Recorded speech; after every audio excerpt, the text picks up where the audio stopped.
Yes, guys, welcome back to the channel. Back with another episode of the Arsenal All Out show. And yeah, we're here for, I guess, the season review, although we will be touching briefly on the PSG game the other night, which to this day is still heartbreak. But we made up for it yesterday with the parade. So, yeah, I mean, it's been an absolute roller coaster of a season. It's been, yo-yo at time. I'm not gonna lie. As Gattuso would say, sometimes we good, sometimes we be shit. When it comes to results this season, honestly, it's been a stressful ride. But at least we can, walk out of this season and go, you know what? For once, we have been successful. We've got a lot to delve into today. Actually, we've got, of course, as I said, the PSG game. We've got, the season as a whole, as well as some season ratings as well that we'll be going through, as well as a little dig at the rival fans, because we've seen a lot in the past 24 hours. But yeah, we've got, of course, Dark Side with us at the moment, as well as it's just been Dark Side at the moment. We've got Dom joining us shortly, as well as Josh, who's probably too busy playing FIFA, but no, I'm joking. He's still live, I believe, so he'll be joining us after, I'm presuming. And we've got a new guest that we will be, of course, or I will be introducing later on in the stream. But yeah. In the meantime, it's just me and Dark Side. How you doing, my bro? You good? Yeah, I'll be honest with you, bro. I was really sick this morning, I was really sick this morning. I took the day off work. I feel a lot better now, actually. Just needed to get some medicine and just drink loads of water. I think it was just fatigue. I had a really bad headache as well. I'm pretty prone to migraines, but I think I would have felt better for when that Champions League final got started with the badge. Obviously, it didn't all work out on Saturday. Yeah, mascara, head loss. I mean, we're going to get into the game, I'm sure. But yeah, overall, let's be honest, wasn't a great weekend. But Parade, like you said, Parade made up for it. I'm actually feeling optimistic. I mean, I was listening to Josh Kroenke's words. I see him on the bus and I was thinking, he said we need to sign at least 5 players. I'm looking forward to the transfer window. I'm looking forward to the World Cup. And I'll be honest with you, there's a little spoiler info for anyone watching, but I hate international football. But this year I'm actually looking forward to the World Cup. So yeah, other than that, it's all good in the hood, man. Yeah. I'm not gonna lie. I feel completely the opposite going into this World Cup. I'm just like, what is the point? I mean, we've got pretty much half of our squad going to the World Cup. I'm just like, just get them back, innit? Like these players, or most of them, should I say, deserve a well-earned rest, and now they have to fly out to fucking America, And especially, with England as well, like the squad we've sent out to the World Cup. I've just lost all hope, to be honest with you. So hopefully teams like Sweden, who else? Ecuador, you could say, just to name a few, right? Go out relatively early, so we have players coming back early for pre-season. But yeah, I think there's only one way to start, really. The PSG game was painful, We have to talk about it. Yeah, I really don't want to do it. No, it's horrible, isn't it? It's horrible. Yeah, I mean, I'm going to start off by asking this, right? Is this worse than the 2006 Champions League final? Not in terms of like the performance, but, the feeling. I was still young then. I was 12, innit? And I was into football at this point, but I was Arsenal through and through, but I wasn't Arsenal through and through, where it really affects me emotionally. I wasn't old enough to really feel the gravity of it being our first Champions League final and it being like, potentially being the first London club to lift the Champions League and get that monkey off our back. I wasn't all these kind of like variables didn't really play in the back of my head. But if I kind of contextualize it, this was way worse. Way worse. And I've spoken to some older fans as well. that are a bit older than me that remember it a little bit better. Big shout out, big up views, man. He was talking about it. He agrees as well. I think he said this one hurt, bro. This one hurt. And the funny thing is, as soon as it went forward, as soon as Gabby missed the penalty and it was over, I had a Man United fan put his phone in my face and start screaming, saying, "What are you saying now, Dark Side? What are you saying now?" And I was just, bro, I'm not gonna lie, that was I had to hold back tears, bro. That final put me in a chokehold, man. Yeah. This one was way worse. I just think I think it's more painful that players such as Eze and Gabriel missed the penalties as well, which is, I would say, a salt in the wounds, because both of them, like Eze's come up with clutch moments this season, and Gabriel's been a fucking warrior at the back. And I'm glad no one has turned on Gabriel after that and given him all sorts of bloody shit after that, because no human deserves that whatsoever. And obviously he's had quite a bit of stick from the rival fans, understandably, etc. They don't like his diving, etc. But what did you make of the performance in general? I mean, it's an interesting one, because I thought the effort was there 100%. I had people telling me that it had a 4-2, 4-1 PSG written all over it. And I'm trying to tell them, listen, we're not going to get battered. We may not win on the night, but we're not going to get battered. Sorry, go on. No, go on, bro. I was just going to say, I said to so many people that were Arsenal fans, rival fans, that PSG are not going to score more than 2 goals. That's impossible. I literally said that's impossible. There's more chance of me turning Chinese than them scoring more than 2 goals against us. It's not going to happen, bro. It's not going to happen. I said it's Arsenal going to win 2-1. I said it so many times. Obviously, we didn't win, but I knew they weren't going to score more than 2 goals, bro. And in terms of the performance, I know this is probably controversial for me to say, but I think the performance was terrible. I think the defending and the players played excellently. I'm sure they followed Arteta's instructions to a T, and I think they executed well. Obviously, other than Mosquera's head loss, I can't really think of a moment where any of the players really messed up. But I think the performance as a whole was terrible, and I'm not afraid to say that. I think for me, you go 1-0 up. For me, I would have said, when they had the drinks break, I would have said, if I was Arteta, I would have been like, listen, 22-23 Thomas Partey progressive football. We need to get that second goal and then we turtle for the rest of the match. It's as simple as that, because I think there was points where PSG were on the ropes. I think getting a goal that early in the fashion we did kind of was a bit of a sucker punch, and I feel like we could have put them on the ropes if we turned it up a little bit, but we didn't. I mean, I saw a statistic that said Odegaard and Saka had 10 passes between them the whole 120 minutes. That's pathetic. That's a joke. I think when you actually break it down and look at the performance, other than the defending, it was a pathetic performance.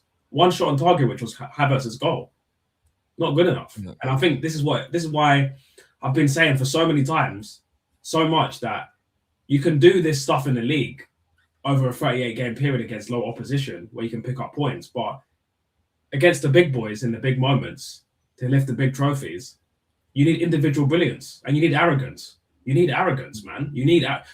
For example, one of my friends disagreed with me when I said this. I said if we had Alexis Sanchez on the left on Saturday, we would have won that game 2-0. Yeah. We would have won that game 2-0. And I'm not going to be funny as well, but if we had a Morgan Rogers in midfield that started over Odegaard, we probably would have won that game as well, because Odegaard was. Yeah. Again, this is what I'm saying. He's there for work right now, and this. Sorry, I need to say this before you get into that. Yeah. This logical fallacy, this mythical BS that Odegaard leads the press, bro. He's like me when I was working at Tesco's in 19, shuffling around the crisp. All he does is look busy, bro. He looks busy. He don't do anything. He leads the press. He's like, you know what? He reminds me of when Flamini came back to the club the second time, and he used to just point at people and say, "Go here, go here." You're not doing anything. You're just. the propaganda, bro. The propaganda, it pees me off. I can't lie, but yeah, I'll be quiet now. Sorry. Yeah. I mean, I was just gonna say, like, one thing with Odegaard, that I took away from him, as well as the fact he can be a pressing machine, that he has some form of creativity, but I'm not even seeing that anymore. All I'm seeing is him being utilised in games such as the Champions League final, Burnley, etc. Whichever game, just for the tempo. That's all he is good at the moment. Controlling the tempo, keeping things steady. And this is why I say, well, we might as well just get Jorginho then. We might as well play Jorginho in the 10, because I'm just like... This Jorginho has a better final ball as well. Yeah, I agree. Again, I'm not taking away the fact Odegaard didn't, try and get stuck in, etc. But as captain, and it's a Champions League final, it's not all about just putting a shift in. It's about giving us some form of creativity, pushing us high up the pitch as well. Not high up the pitch, right? Because this is what I'm saying. I did not have a problem with Arteta's tactics the other day, because we all know, right? We can't match. No, we can't. Whether PSG have an attack, right? With PSG, we can't. Yeah, no one can compete with PSG in attack, right? Maybe Barcelona come close, right? But Bayern, to be fair, because they've stayed on fire. Yeah, PSG, but best attack in Europe for me. In fact, probably the best attacks I have ever seen, to be honest, along with, I would say, the Barcelona days of MSN, etc. I think, you could probably put PSG up there, right? So obviously we're going to use our main strength, which is of course rigid at the back, and what we have in defense. Like, it's understandable why he went with that approach, right, to stuff out PSG. And to be honest, in that first half, we frustrated the life out of them. I don't remember being threatened at all. It took them, I believe, until the 45th minute to have a shot on target. So we frustrated them big time in that first half, and I thought the game plan was working. And to be honest, the game plan wasn't even that bad up until, like, even when we conceded that penalty, I still didn't really feel that threatened. I don't think Raya had to make 5, 6, 7 saves during that game. I can't actually remember any saves he had to make in that final, apart from, the penalty save in the shootout. That's about it. Yeah, that's the thing. And it's just frustrating. I think my frustration was, in extra time, where I believe we made, was it 3 changes in comparison to PSG's 2? Vitinha was on his last legs. And we brought on, I believe, Eze in extra time. Gyökeres in the final. Was it in the final 20 minutes? I can't remember at the top of my head. I've been trying my best to forget about this game, so I don't remember. I don't even know. I'm pretty sure Gyökeres came on in the second half, I'm pretty sure. Yeah, but I think Eze came on in extra time, Yeah, Eze came on extra time, but Gyökeres came on after they scored. And then you had to, obviously, PSG taking off the likes of Dembele and Kvara. I was saying on Josh's watch along that despite Saka being poor during that game, I still sat there and gone, are we really taking him off? Because what happens if this goes to penalties? Does Madueke have the bollocks to step up and take a penalty? Not really. Do you know what? Sorry, I have to say this. Yeah. I would not have brought on Madueke. Yeah, I agree. I would have bought. Do you know who I would have bought on? Max Dalman. I would have bought on Wanyeri. I know he wasn't on the bench, but I'm telling you right now, you want pace, you want trickery, you want individual brilliance. Who's your man, bro? You wouldn't have brought on Max Dalman? I mean, yeah, I wouldn't have mind bringing on Max Dalman, but I think if you're going to put someone on the right, because the thing is, Max Dalman is cold, but he's not as quick as Ranieri, is he? Yeah. To be fair, Dalman is a lot more elegant than Waneri, I'd say. Like Dalman doesn't rely on pace. Yeah, But I think that's what we needed in the middle, though. Yeah, we needed. I think. Do you know what? I would have gambled and gone Waneri in the 10, taken off Odegaard and put Waneri on the right. That's what I would have done, and then I would have put Martin on the left. Yeah, or even. Do you know what? And actually, you know what? I would have even considered doing this as well. It's easy for me to say this, but Waneri on the right, Madueke on the left, Martinelli through the middle, and just spam pace, man. Just like FIFA, just spam pace. Madueke on the left, though, like, if he's no good in his best position, then, like, I don't know, like, how that will work on the left. That's the thing. This is the thing. It can be direct and all, but, like, again, he doesn't really provide anything on the left either. So, like, the club, realistically, he should come in the first place. Although, to be fair, right, I think I'm being a little bit too harsh on Noni, because I think, to be fair, apart from, that penalty shootout, I thought every time Noni got the ball, he actually looked quite dangerous. I thought he was a lot better than Saka, that's for sure. Yeah, he was a lot better than Saka, but Saka, I probably would have been, Robbie from AFTV probably would have been better than Saka. I mean, then again, I still would have kept Saka on, though. That's the thing. Because the thing is, we need to. I've been saying this. We need to start having uncomfortable conversations about Saka's performances, because when Aubameyang and when Ozil were on 300 grand a week and they had bad performances, what was all the fans saying? They're on 300 grand a week. They're not good enough. They can't be performing like this. They're the highest paid players of the club. But for some reason, Saka's protected, and I get it. He's young and he's 24. He's come from the academy. He's carried up the club on his back for a little bit. But so did Aubameyang. You know what I mean? Like, so for me, next season, if I don't start seeing 22-23 or 23-24 levels, we need to have is it Starboy or is it Stardust?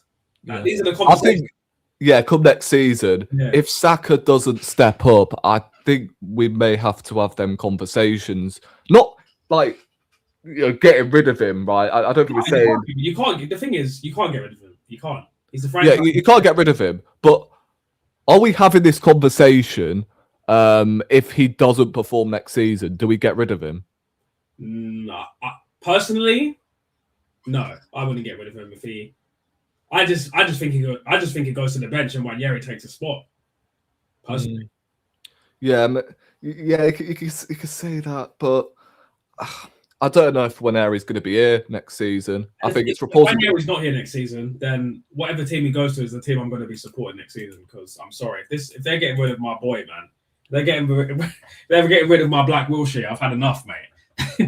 Yeah, getting rid of him, man. Like, I swear to God, like, Waneri is better than Madueke, bro. He's better than Martinelli. Like, even if he can't play on the right, stick him on the left. He's better than flipping Martinelli, and he could give Trossard a run for his money. Like, get him to whip the ball in and get Gyökeres some chances. Like, I'm so sick of this, like, this flipping anti-Waneri propaganda, man. I'm sorry, I'm part of the NDL, bro. The Waneri French league. I'm sorry, I'm just the NDL, bro. I'm freaking sick of this anti-Waneri flipping. Like, it's almost like the propaganda they used in flipping, 1940s. Actually, I don't even want to say that on your stream. I don't want you to get demonetized. But you know what I'm saying? The little moustache band propaganda. You know what I'm saying? Yeah. I mean, tell me about it. Ref gave me 06 vibes. Only difference was we had 11 men. That referee was absolutely fucking atrocious, by the way. It was awful. But a lot of Arsenal fans saying they were robbed. I think he was actually fair. I think it was shit for Arsenal. I think it was shit for PSG. But I think we actually got the bigger decisions. Because the Saka one with the handball, in Europe, that's a penalty, bro. And he didn't give it. I was really surprised they didn't give that, because in Europe, that's a penalty all day long. In Champions League, that's a penalty, bro. The thing is, I don't think it's a penalty, but it's given in Europe. That's the thing, because it comes off his chest first. Yeah. I agree with that. It's not a penalty, but in Europe, those are penalties, bro. Yeah. I mean, I was just thinking, like, that corner he gave towards the end of the half, right? He literally gave the corner and then blew for half time. I'm just like, who does that? How do you give a corner and then not let us take it because you've blown for half time? It doesn't make no sense to me. But Jesus Christ. But yeah, as I was saying, like, referee was absolutely dreadful. He gave every 50-50 to PSG, to be honest with you. It's mental. I get the stick with Madway. Nonny is a wet wipe. Bro was fighting for pens at 4-0 up against Everton. That turns into Casper the Ghost when it's time to take one in the UCL final. That is true, but I don't think he was that bad when he came on, to be honest. I disagree with that statement, by the way.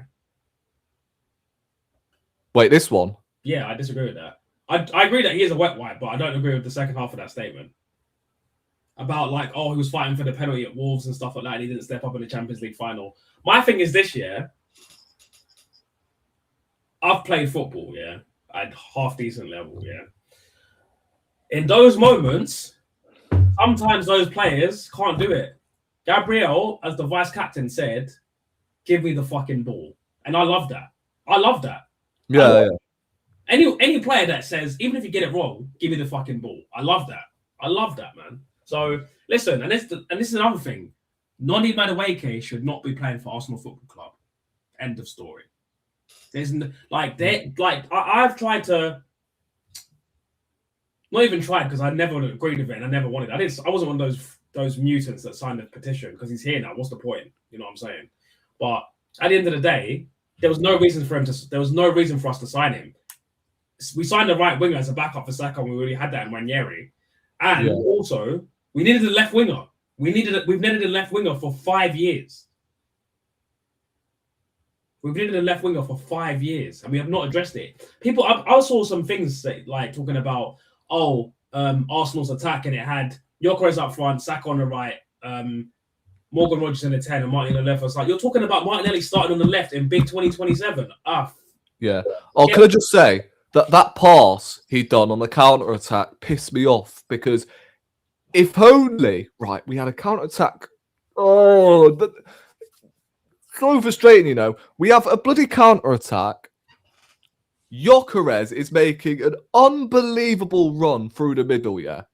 Right? That's his bread and butter at Sporting, right? Yeah. If he's at Sporting, they play that pass through and he's 1v1 with the keeper. He takes so long until Noni Madueke then makes the run, and he doesn't even find him. And I'm just like, listen, I've tried to stick up for Martinelli through these years, but my God. I think, you know, Martinelli, Jesus, Odegaard, you know, they've all served their purpose, right? They've done what they needed to do, right? I think Martinelli's still been a success in terms of, you know, where he was at. I think it was 18 he came in. And, you know, when he first started under Mikel Arteta, he's one of the few that probably, you know, kept him in the job, you know, along with Saka, Smith Rowe, etc. But now, like, this project has bypassed him. It's the same with, you know, Jesus. If it wasn't for the injuries, you know, granted, different story. And then Odegaard, it's the same with him. We've got quite a few comments to actually go through, you know. Madueke's Arsenal's Amad Diallo, beautiful at dribbling, but when it comes to scoring, he turns into Helen Keller in front of goal, blind twat. I don't think Amad Diallo's that great at dribbling, you know. I really don't. I don't really understand. Oh, sorry. Do you mean... Oh, Amad. Sorry, I always confuse him with Diego Dallo. I always confuse the two. Yeah. I think Amad is a decent dribbler. I wouldn't say he's... Yeah, he's a half decent dribbler. He's a half big up Sean, man. I love Sean. You know, he's half Norwegian, half Japanese, man. He's a sick. Listen, a lot of honestly, I think I've lost count how many Gervinho comparisons there's been between him and bloody Madueke. Bloody hell, Gervinho is great. Thing is, I don't understand why we're having a go at Madueke, because, like, he wasn't the reason why we lost that Champions League final. Nope. Like, he came on and offered more than, you know, Saka did. Facts. And I'm not set right. Listen, that's worrying though, because like he shouldn't be doing more than, you know, the guy that's on 350 grand a week and is one of the 3 captains of this football club, you know. Yeah. That's worrying. Martinelli like a speedboat with no driver. Some better, you know. Yildiz on the left, Rodgers, Cam, Saka right wing, Gyökeres striker. That's a very good doable attack for next season. I mean, I'd definitely take that 100%. You know, I still think that attack is not good enough, though. You think?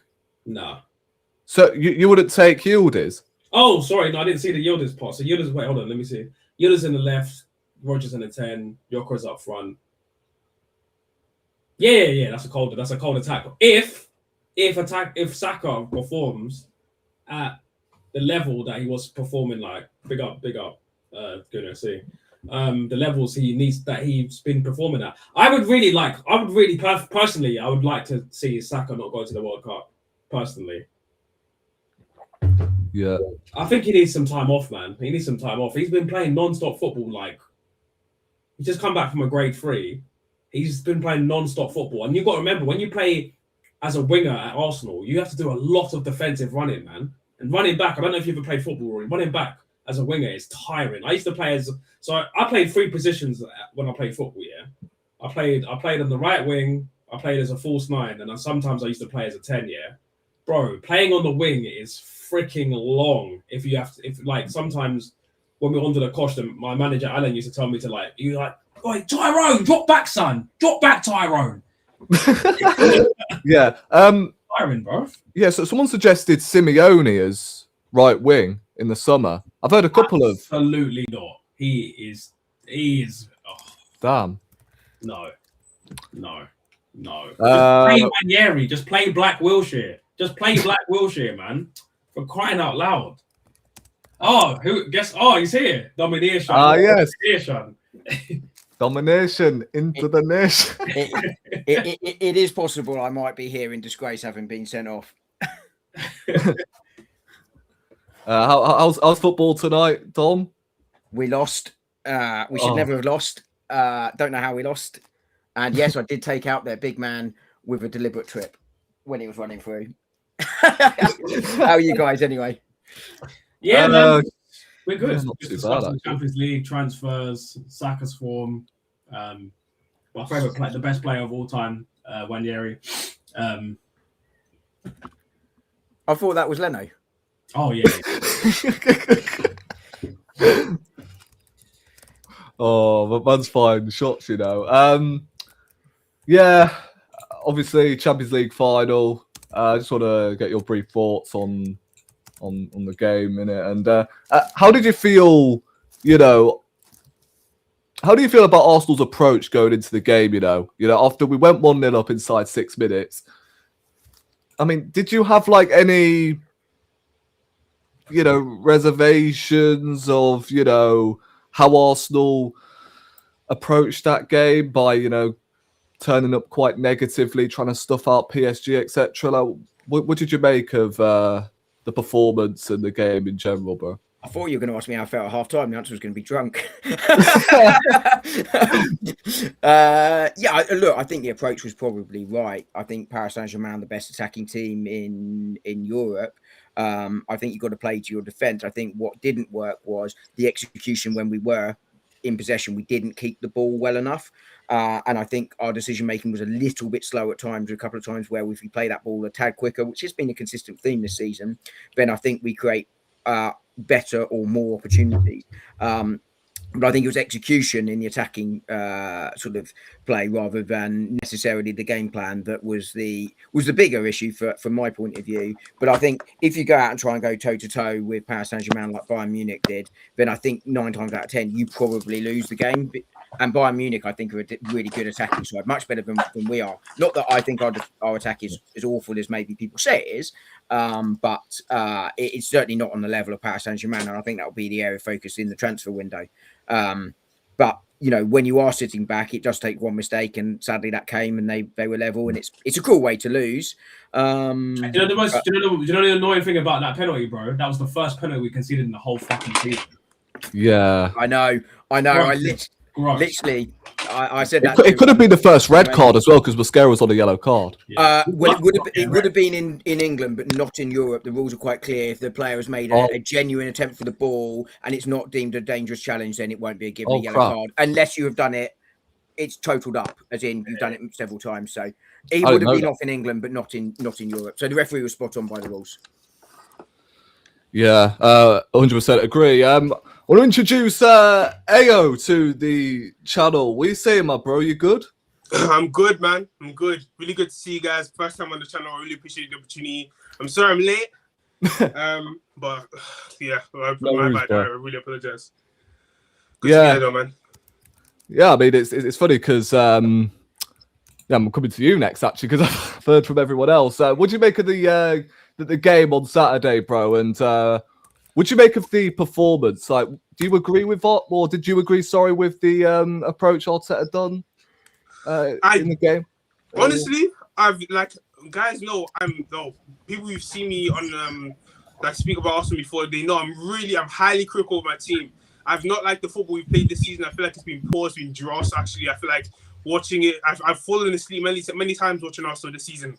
However, that game there, they made me so proud. I think you defended really well, especially obviously me myself understanding that if he didn't have Timber, I genuinely would have thought like we were gonna get smoked because I thought Kvaratskhelia would have had Mosquera on ropes, and I thought, but I was so proud of the team. We defended really well. Mosquera, he tried for 60 minutes. He nearly, as I said, got a red card. But I really did like the approach because if you seen what PSG do to teams when they attack. If you attack PSG, you've seen case studies. You've seen them against Bayern.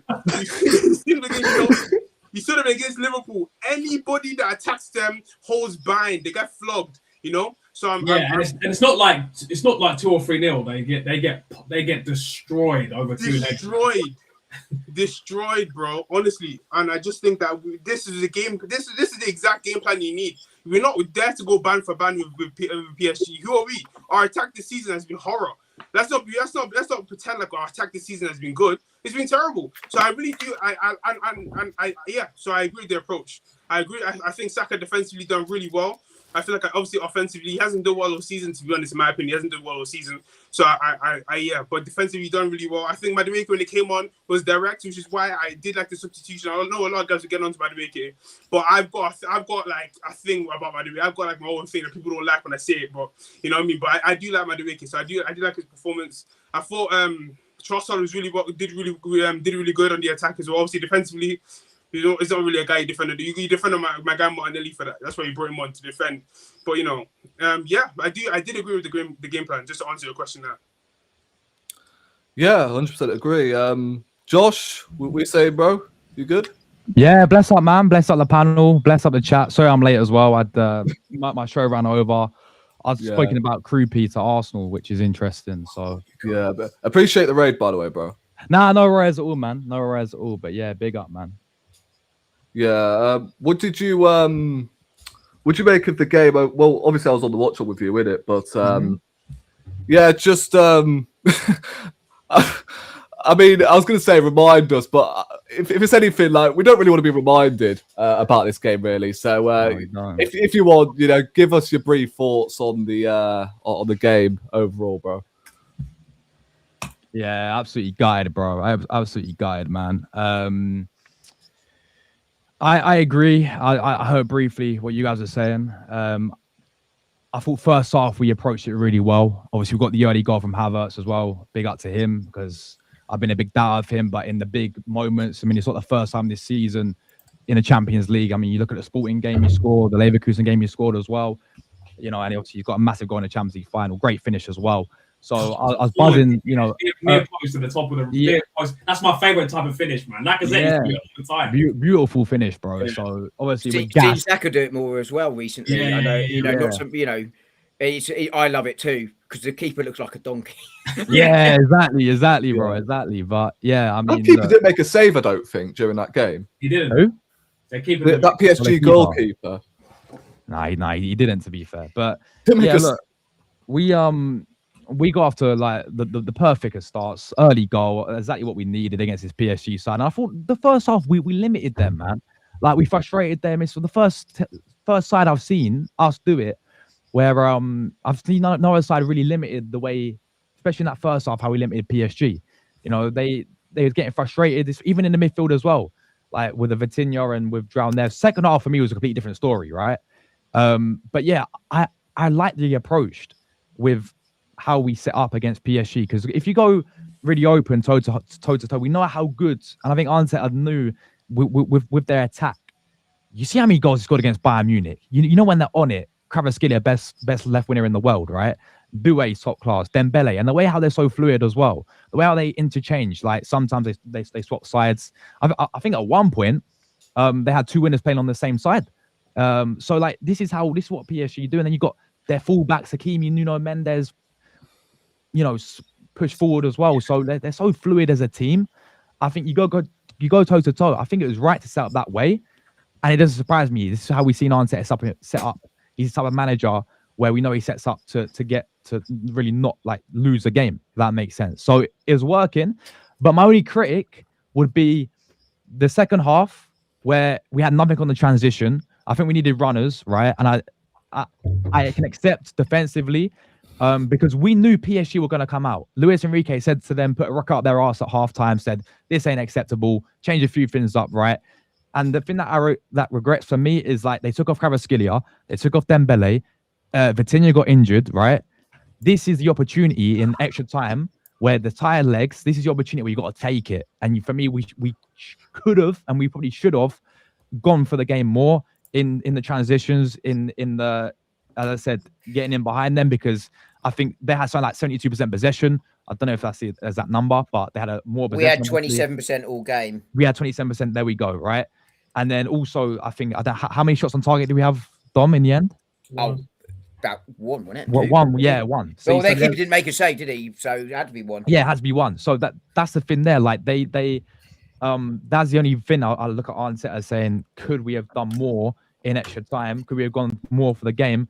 But it's a worst way to lose, man, on penalties. And the thing with the penalties for me, yeah, is like, you know, Gabriel taking number 5 when me and Rory said this, yeah, even Noni Madueke stepping up, I wouldn't feel confident with him because of what I saw against Portsmouth in the FA Cup when he took that penalty.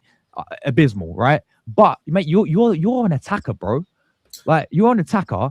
Zubimendi is meant to be this technical player as well. You could take a penalty as well, mate. So I don't get the. Do you guys get the thought process why Gabriel was number 5? I spoke about this earlier before you jumped on the stream. I completely agree with it, man. Like, Gabby basically said, "I'm the vice captain. Give me the fucking ball. I'm in charge here. I'm the big boy. I'm the guns." And he missed it. And you know what? I'm not upset about it because for me, I'll be honest with you. Would you rather have Noni Madueke stepped up to that penalty and him hit the post than lose? Because I'll tell you what, that would have pissed me off way more. Yeah, I hear it. I would have lost my black mind if I saw that, man. I would have gone crazy if I saw that, man. I agree with you, Darkside. I think the man stepped up, volunteered. Yes, okay, he misses. But I think you 100% go. If someone is stepping up, you 100% go, because I think penalties in the penalty shootout much about confidence than anything else. Yeah. But Josh, just on your sort of thought, because I agree with you over that sort of second half in transition. Mm-hmm. I actually thought the subs were the right one. I just thought the execution of it from us was very poor.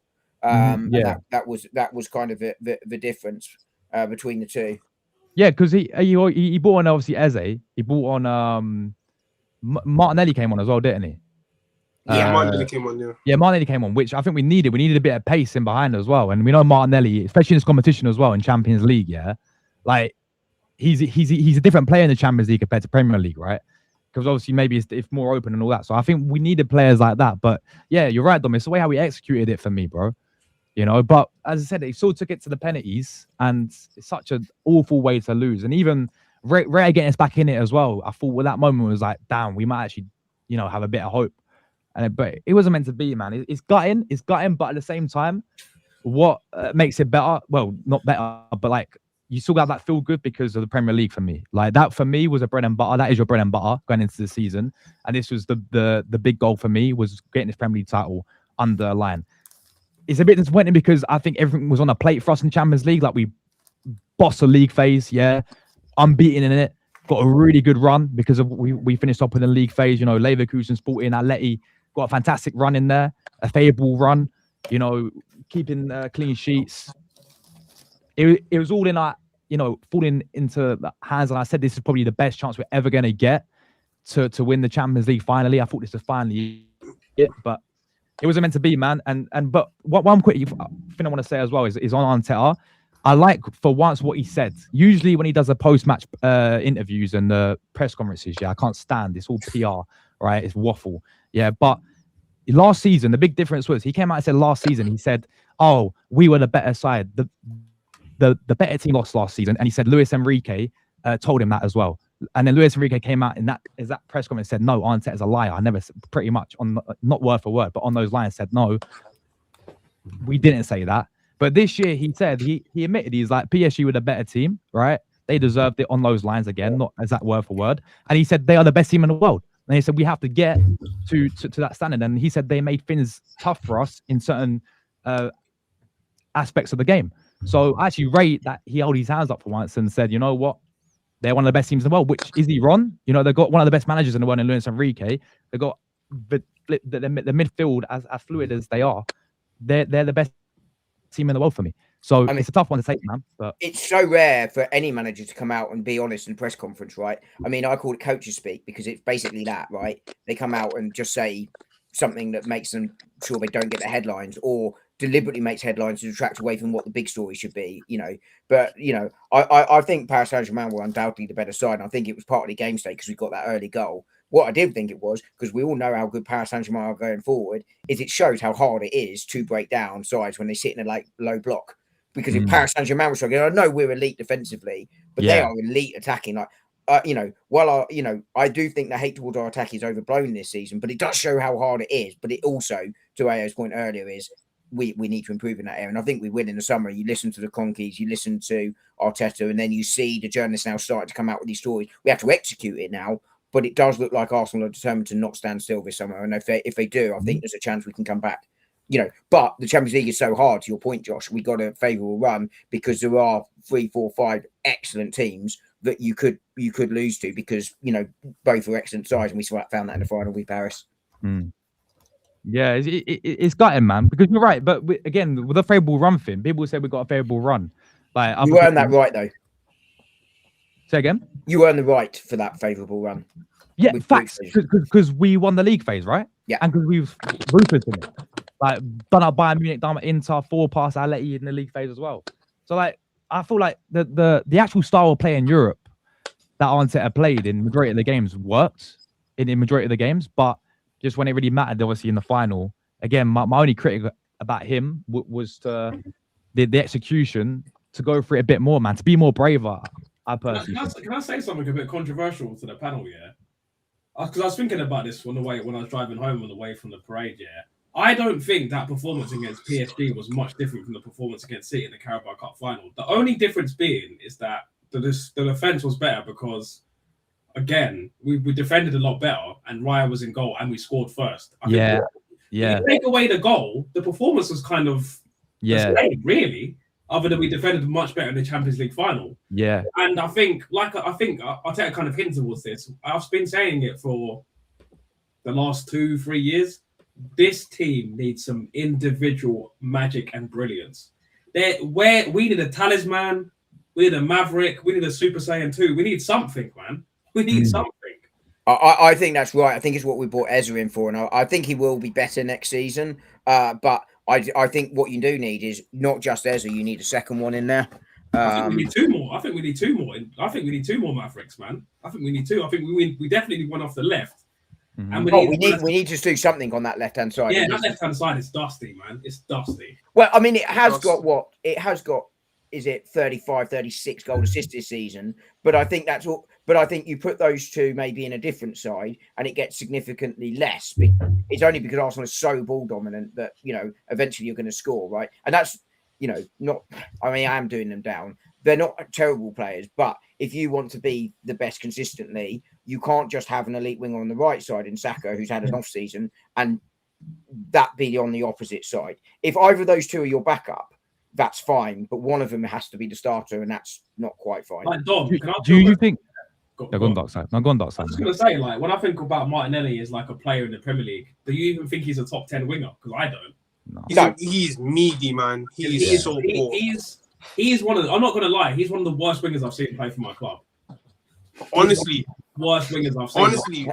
I'm not sure I'd go there. I can think of quite a few in my head, but I can go there. I can go there. 1v1 attacking wise, he's worse than Gervinho. I've never seen a man try and dribble past. He can't beat his man ever. When's the last time you saw Martinelli beat his man? He can't. He can't beat an egg. I haven't seen him in years, bro. I haven't seen him for years, literal years. Apart from not years. He did it against Crystal Palace, against the third choice right back. He looks like a football player for like a brief 45 minutes before he got hooked. Do you know what I mean? Like I'm tired. I'm not even trying to rinse my, because obviously you won the league. I'm trying to be positive, but at the same time, when you look at when you talk about what you're trying to do, which is trying to win the league, I'm trying to build a dynasty. You can't build a dynasty off Martinelli and Trossard. You can't. It's not possible. Do you know what I'm trying to say? One of them has to be the backup behind an elite winger. For me, an elite winger comes in and Trossard drops to the bench, and Martinelli. Yeah, Trossard on the bench, exactly, man. Because for me, I still think Trossard has quality, bro. I still think Trossard has quality. Yeah.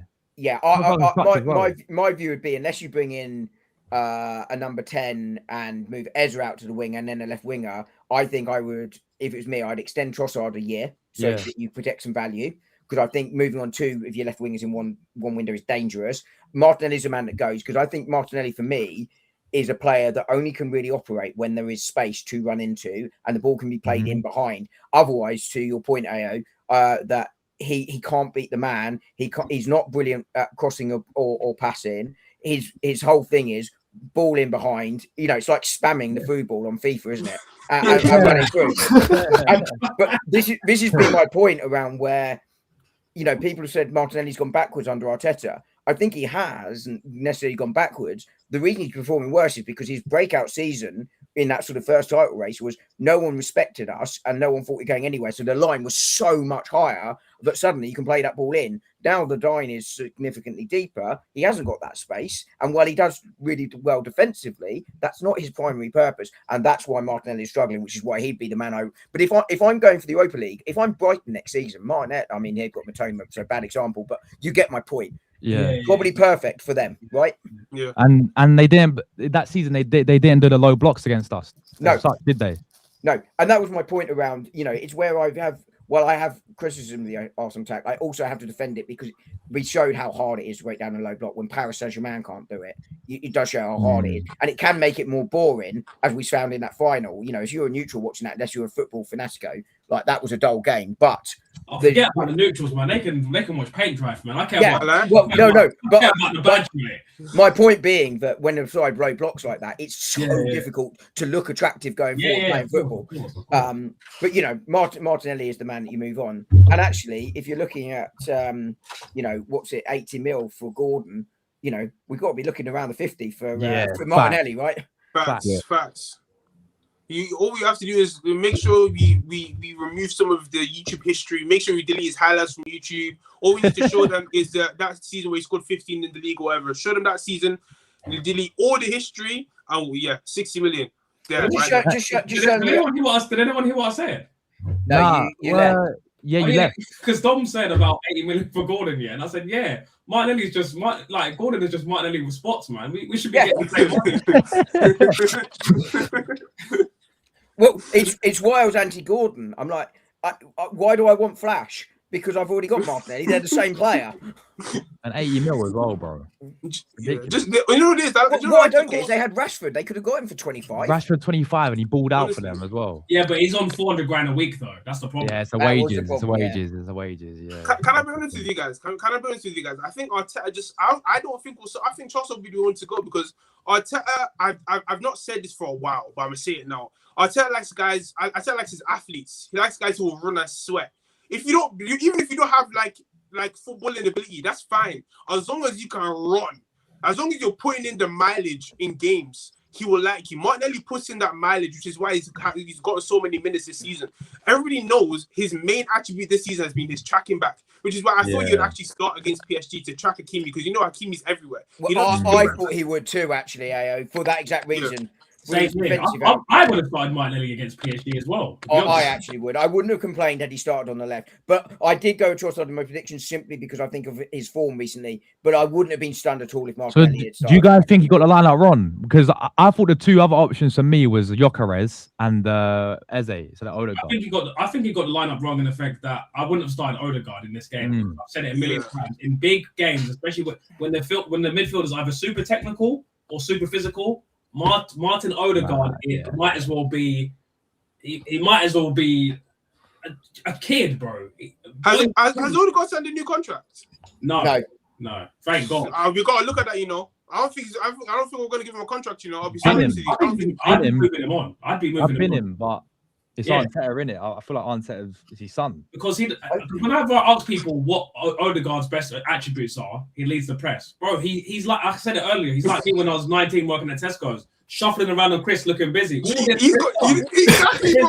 He's got the busy trait. I call it the busy trait. To look busy. He knows how to look busy. He's doing all this in his arms. He's doing all this. He's shaking about. He looks like if Odegaard was like a corporate saying, he'd be like, do you know what? Should we circle back to that one? That's what he is. Quite frankly, but making it adding all things to sentences that just don't need to be added. He's just one of those guys that just do the most, and he's not actually saying anything. He says loads of things, but doesn't say anything at the same time. Do you know those guys there in the workplace, bro? Odegaard, bro, he's got the busy trait, man. I'm tired of watching. He's going there, pretend he's gonna put a leg. You'll see him do all of this. He will not put a foot in. You will never see him actually make a tackle. When's the last tackle you saw Odegaard make? He don't make tackles. He's just there. He's a body. That's what he is. Odegaard is a body on the pitch, and you can't win the league. You can't win the Champions League. Bro, you can't have a passage at Odegaard. Yeah, he reminds me of like a level 7 Weedle in Viridian Forest, bro. I swear. Oh my days, bro! This guy's a Pidgey, bro. He's a Pidgey, man. It's crazy. Trust me, man. Trust me. I forgot what the thing. I think what's that thing where you have the molecules. The molecules adding on, he's just shaking up, everything just shaking. That's Odegaard, bro. Honestly, I've said about Odegaard. Odegaard does not turn up for us in big games. He doesn't. Right. He doesn't lead us. You've seen Declan Rice in the media this season more than we've seen Odegaard, our captain. By the way, Odegaard's been injured a lot of this season as well. You would have thought he'll be there back in the team. He doesn't do what captains necessarily do. And I've seen now Declan Rice make us. Didn't he have the armband? Rice had the armband. Yeah, he did. Yeah, he did. Exactly.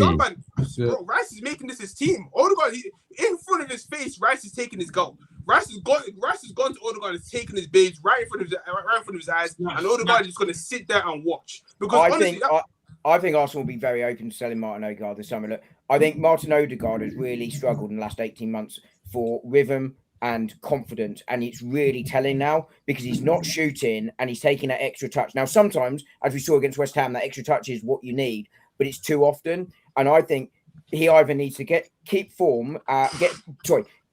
so he can play regularly. And I think some of the form will come back. But there is a question mark about whether the team goes past him. On his leadership, I don't really mind him. I've been quite consistent on this. I don't really mind him wearing the armband. I don't really care because I think what a leadership group needs is very different personalities in it.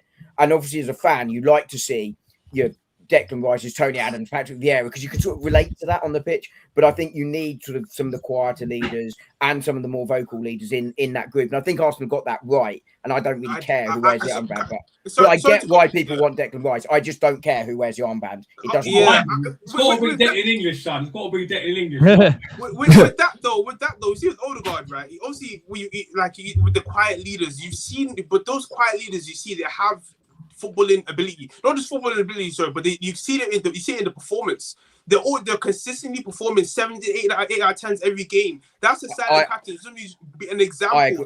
I agree. I think when you're that tight, you have to then do that. And he has really lacked, as I said, confidence and rhythm. I think the player is still there, but he just doesn't trust his body, and he's lost that fluidity, he's lost that rhythm, and therefore we've got very little out of him for 18 months, which is why I think that Arsenal just will be open to selling, because I think they've developed other leaders around him now that can replace that side of him.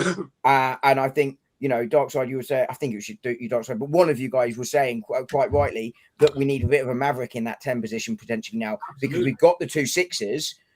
Essentially, we don't have a 6 and 8, we have 2 6s, and therefore you don't need so much of that defensive output. As long as you've got a maverick that will still work hard in there, they don't have to win the ball. They just have to work a little bit harder there. And I think he's replaceable, and therefore you can do that. But I think there's a player there. I just wonder now whether the team has moved past him, as we've seen with Zinchenko and other players in recent years. And that may be where we're at with him. Now, isn't it? Yeah, and that doesn't make him a bad player, but the team might have gone past him again. Wait, Dark Side, did you speak about Wanyeri at the start? Yeah. Yeah, do you think with all the news about like Rodgers and Krupi, and then bear in mind if we get Odegaard, Eze as well, like what's happening with Wanyeri then? For me personally, I think he's going to get sold for 40 million. I agree. I think he'll get sold. I think he's going to get sold. But for me, there's no way I'd be selling Black Wilshere. There's no way Bro, no way I'd be selling Bakaya Lightskin. There's no way I'd be selling There's no way I'd be selling it. I wouldn't mind if he went alone though. If it was a loan deal. I'd send, do you know what I would do? I'd send him to Dortmund, bro. I'd send him to Dortmund, man. Get him some Champions League football. Get him a year. Give him the. You know what I'm saying? This kind of reeks of Nketiah. Remember when you loaned out Nketiah though? We were thinking, oh, if you didn't do well at Leeds, let's go loan him out again. I don't know. I feel like I feel like he needs to stay. He needs to just keep going. He needs to try. I would not sell him either. I would sell Odegaard before I sell Wanyeri. There's no way. I wouldn't sell him either. I would send him out on loan. I think these players coming in, we'll see as one in, one out this year. Because I think Downman will get more minutes this year, and he's the one I wouldn't sell out. The reason I'd send Wanyeri out on loan and wouldn't sell him is because I think there's a player in there who I think can come into the Arsenal side in the future. Secondly, I don't think the value's there for Wanyeri this summer of what he is, because he's just had a poor spell at Marseille, which is unfortunate from the club because it was actually a really good fit on paper, and then obviously De Zerbi goes. De Zerbi went, yeah. But I would be Dortmund. I think is a really good option. I think I'd be looking at potentially Brighton, who are going to need extra players in. I think fit them really well there. We don't know what Bournemouth's manager is going to be like, but but that sort of side, I would look for a domestic loan if I could for him, ideally for so he gets what the Premier League is. But he's a player that needs a couple of thousand minutes next season because his body is more developed now. In that first season, I thought we got it about right. His body wasn't developed enough to go more, and that's why I think we saw him fall off towards the end because I think physically his body couldn't quite cope. He's bigger now. He should go with it. I think he needs 2,000 minutes. I think if he stays.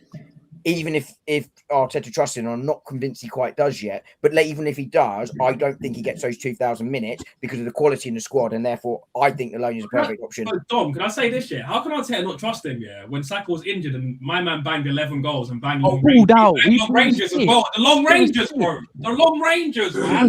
When's the last time Saka's banged the long Rangers? Hey, bro, he's good enough to start right now for me in the midfield. You know what he done? Whenever he banged the 11 goals and he bought Madueke the next season, I'm so confused. By the way, I like Madueke. I do like him, but you look at and wait. Am I bugging? No. Can you guys hear me? Yeah, we can hear you. I'm not sure if I can hear you. I don't know about my man, but I don't know if I can hear you. Oh my God. What did I say? Basically, I was kind of just looking at the chat, and all I heard was, "Oh yeah, I'm a big fan of Madueke," and I just went, "Oh, no! I've got my reasons for liking Madueke. I got my reasons for liking Madueke. I'm all in, bro. I'm all in. You know, I even forgot the point I was making. I'll be so honest with you. I forgot the point I was making. But I like Madueke. I do like him. Oh yeah. So I said we had whenever he banged 11 goals, and then the next season he bought Madueke. But I do like Madueke though. I do like him. I feel like he's this season he's been our best 1v1 winger. I feel like this season we have lacked 1v1 directness. Look at Saka. Saka struggled to beat his man all season. Martinelli's been hopeless beating his man. Trossard, he doesn't even try. He's cutting in. He's cutting out. He's doing Pepe all season. Like I look at it and I think Madueke is our most direct winger. But to go back onto Wanyeri, I feel like I agree with you as well when you say the value isn't there in Wanyeri. Yeah, I feel like he needs another loan domestically as well. That'll get the value up. I feel like going out on loan to like a Dortmund, the value won't increase to the point where if you loaned him to a Brighton and he did well. I think the Premier League tax. I feel like if he goes to a Brighton, he'll do really well. I feel like if he goes to anywhere, that like Brighton sometimes do like to dominate the ball. They do like to dominate, and I feel like Waneri would really do well in a team that isn't as respected as well. So we'll get a lot more opportunities on the ball as well. And to be clear, I don't want to sell him, but if you are then looking to sell him, you're going to get more money, which I think is the point you're making here, right? But obviously, I don't think either of us would want to sell him the summer after, even if he did ball out next season, right? If 1 year, I wouldn't want to sell him. I wouldn't want to sell him. Within the next, I wouldn't want to sell him. But yeah, So I'm guessing you don't like Madueke. Sorry, I'm guessing you don't like Madueke. Can you hear me? Yeah, we can hear you. Yeah, I call him Whoopi Goldberg. I call him dark skinned Bando K. This guy is. This guy is awful. Like I swear to God, like it's been bugging out all day. I must have even joined back. He's literally.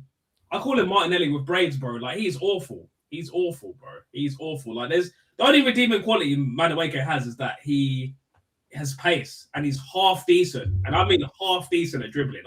I do not buy into this thing that he's a good dribbler because I've seen good dribblers. And he doesn't. For me, he doesn't hit the criteria for a good dribbler for me. You know, because not to be a good dribbler, you can't just be running at people. You need to run at people with full speed with trickery as well. That works as well. You need to be able to beat your man consistently. You know what I'm saying?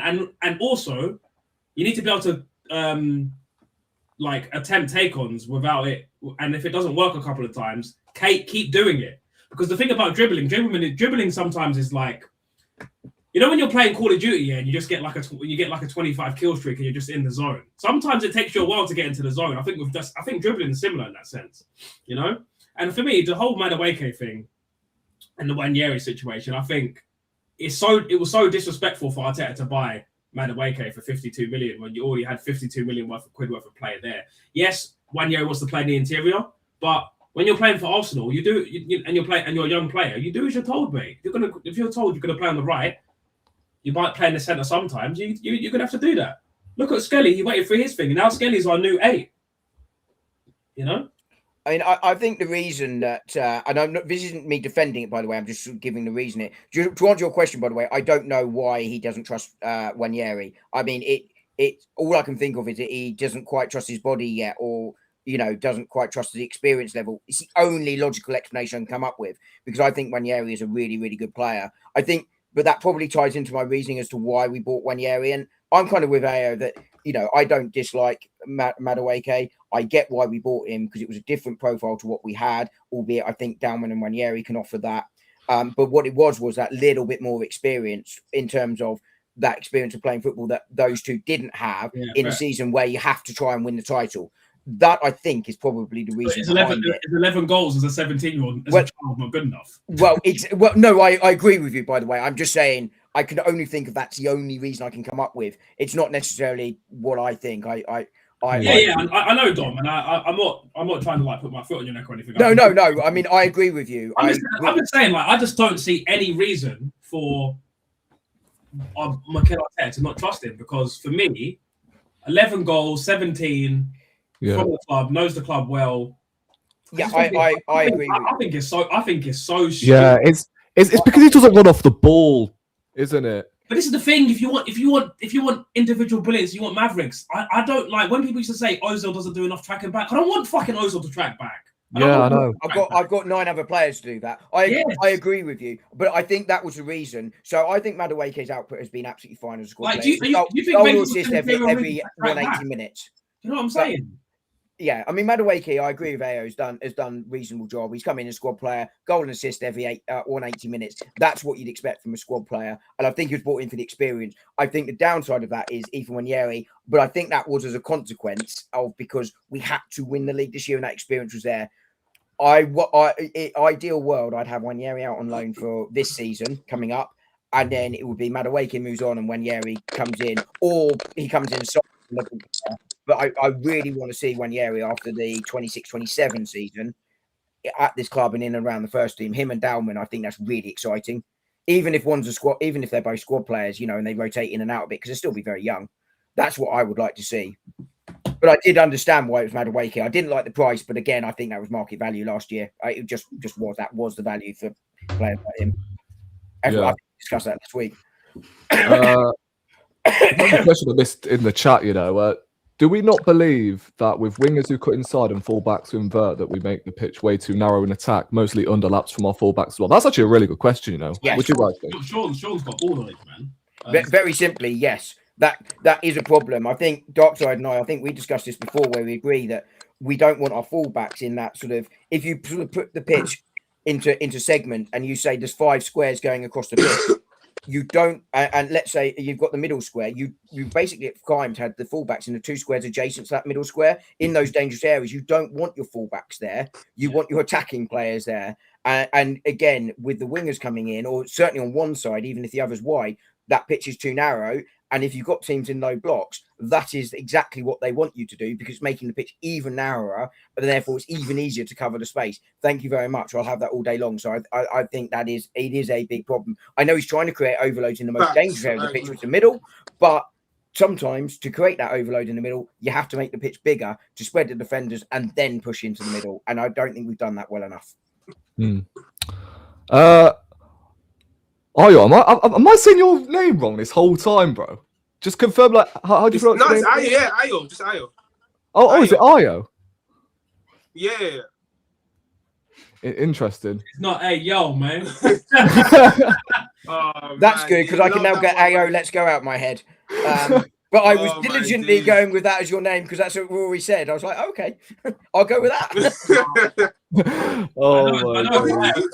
That's a strong Nigerian name, man. Come on, man. Yeah, it's Nigerian still. That's why you like Madueke, ain't it? Nah, shut up, man. Nah, bro. Nah. Madueke, I feel like people have been really harsh on Madueke this season, really unnecessarily harsh. I feel like he's definitely had some poor games, but like, I feel like if you're gonna be that harsh on Madueke, you gotta be the same. You gotta have the same intensity on Saka as well. Saka being very. I think I've been harsh on Saka. Because the thing is, I've been calling him Stardust, not Star Boy. Oh my days! I said if he doesn't improve next season, he needs to hold bench for Wanieri, mate. He needs to hold bench, fam. Would you put Dalman ahead of him as well? Listen, for me, the 16-year-old Super Saiyan, Chelmsford Messi, the white child of destiny. If Max Dalman, if Saka's not performing, put Max Dalman ahead of him. I don't care. For me, I don't want to play favourites in this. I don't want to play favourites anymore, man. I want the best available players playing in the starting 11. I don't care who you are. I don't care if you're the franchise of the club. I don't care if you're the highest paid player. I don't care if everybody likes you. I don't care about none of that, because it's Arsenal first. I'll be watching this team when Saka's not even playing anymore. I've been watching this team when he was in his dad's nutsack, mate. So for me, I want to see the best players playing. I was lucky enough to watch this team with Dixon, Bold, Adams, and Winterburn. Oh my days! You were around for the good days. The good days. I remember, like, I was around for some horror days, man. I saw Mohamed El Neni and Xhaka hold this midfield together, like sellotape and Vaseline. Just like it was horror. I saw Xhaka. Oh man, I saw some horrible times, man. Horrible times. But Darkside was making a great point, though. It is about the team, right? Because the team is here after the players are gone. Hence, I brought up those 4 because they were amazing, right? Tom, you'll remember this, yeah? Like, even the 02 season, yeah? Think about how good Wiltord was. He was our third choice striker. He was unreal, bro. Yeah, he was unreal, bro. That season, I think he got like 20 goals that season. I was going to say, it must have been high teens, I'd have thought. I want to say 17. Yeah, like 17, 18 goals. He'll remember every game he scored in. But, but Wiltord was on fire that season. Yeah. And he had a career season that season. Like, that was the anomaly, but he was a decent player. I like Wiltord. Yeah, I love Wiltord. I'm a Wiltord partner. He's one of my cult heroes at the club. Yeah, he is. Definitely cult hero, man. I love Wiltord, man. Wiltord. Yeah. But that season he was elite. Like, I don't know what he had his Weetabix that season, I'll tell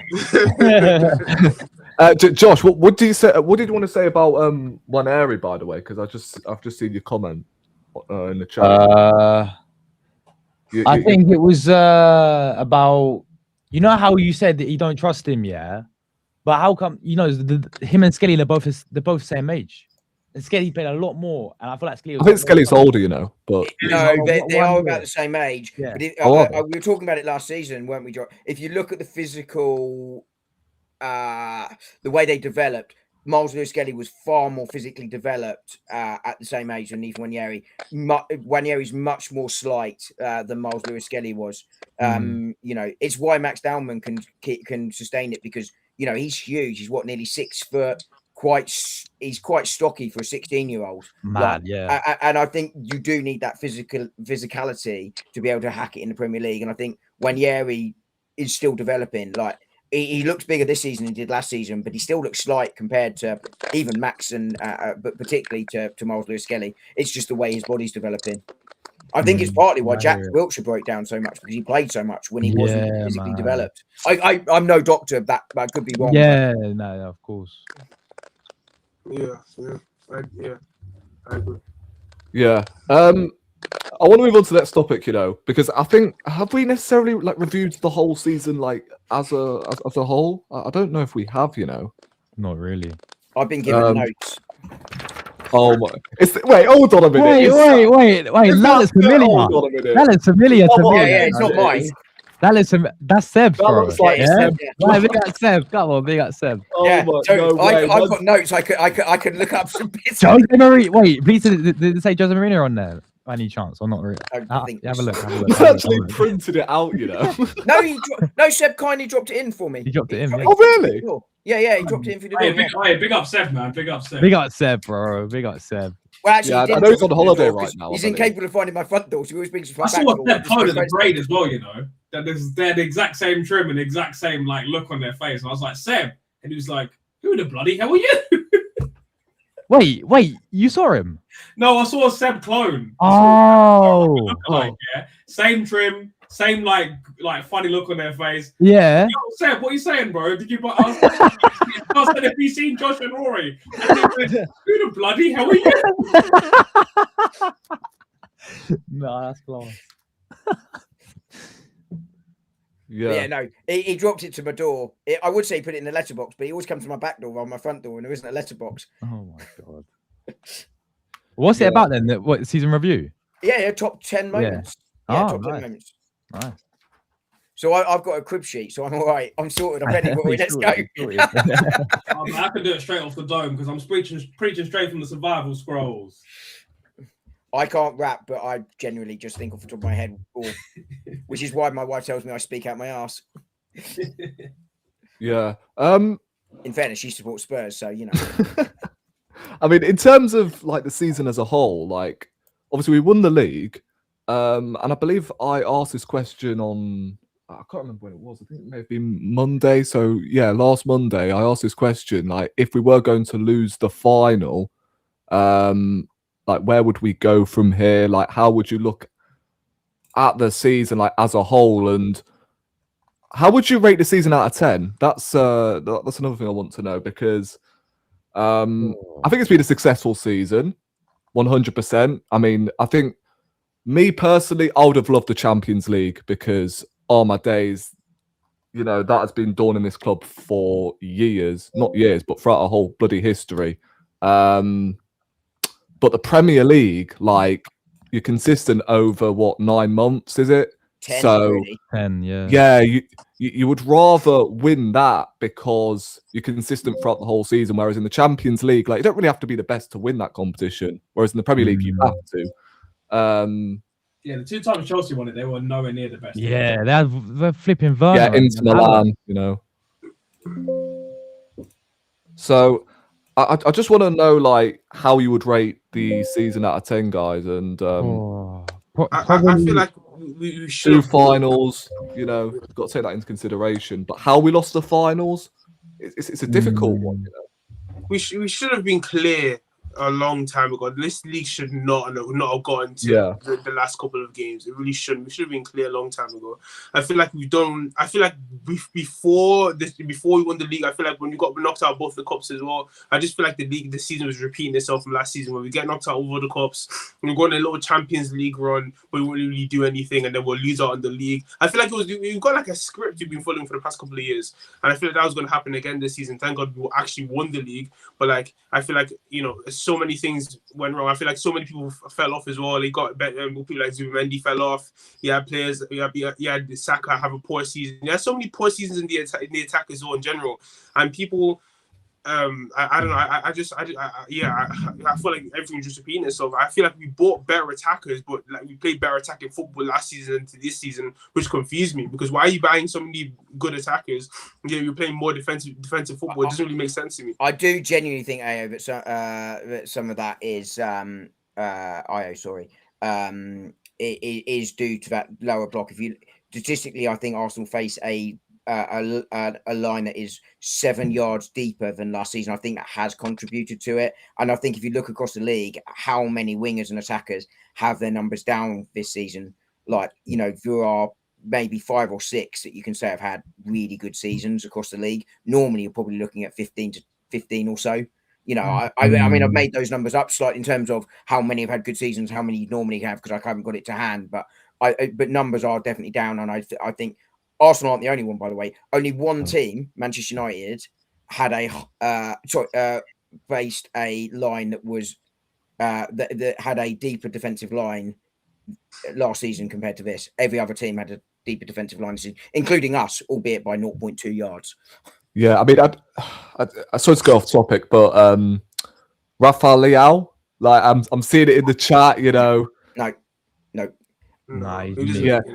I mean, Josh knows this, right? I've been a massive hater of Rafael Leao. You said it from from day one, bro. You said it years ago, bro. I don't rate it. I think Rafa Leao was the first thing me and Rory ever agreed on. Like, it was one of the first shows I was ever on. He came up, and I was like, "Yeah, I agree with Rory." Like, can I be honest with you guys? I think he's pushing for that Arsenal move. You know, as soon as we said we're looking for a top left wing, all of a sudden, oh sorry guys, sorry AC Milan, I want to leave. He's gonna do a Gyökeres.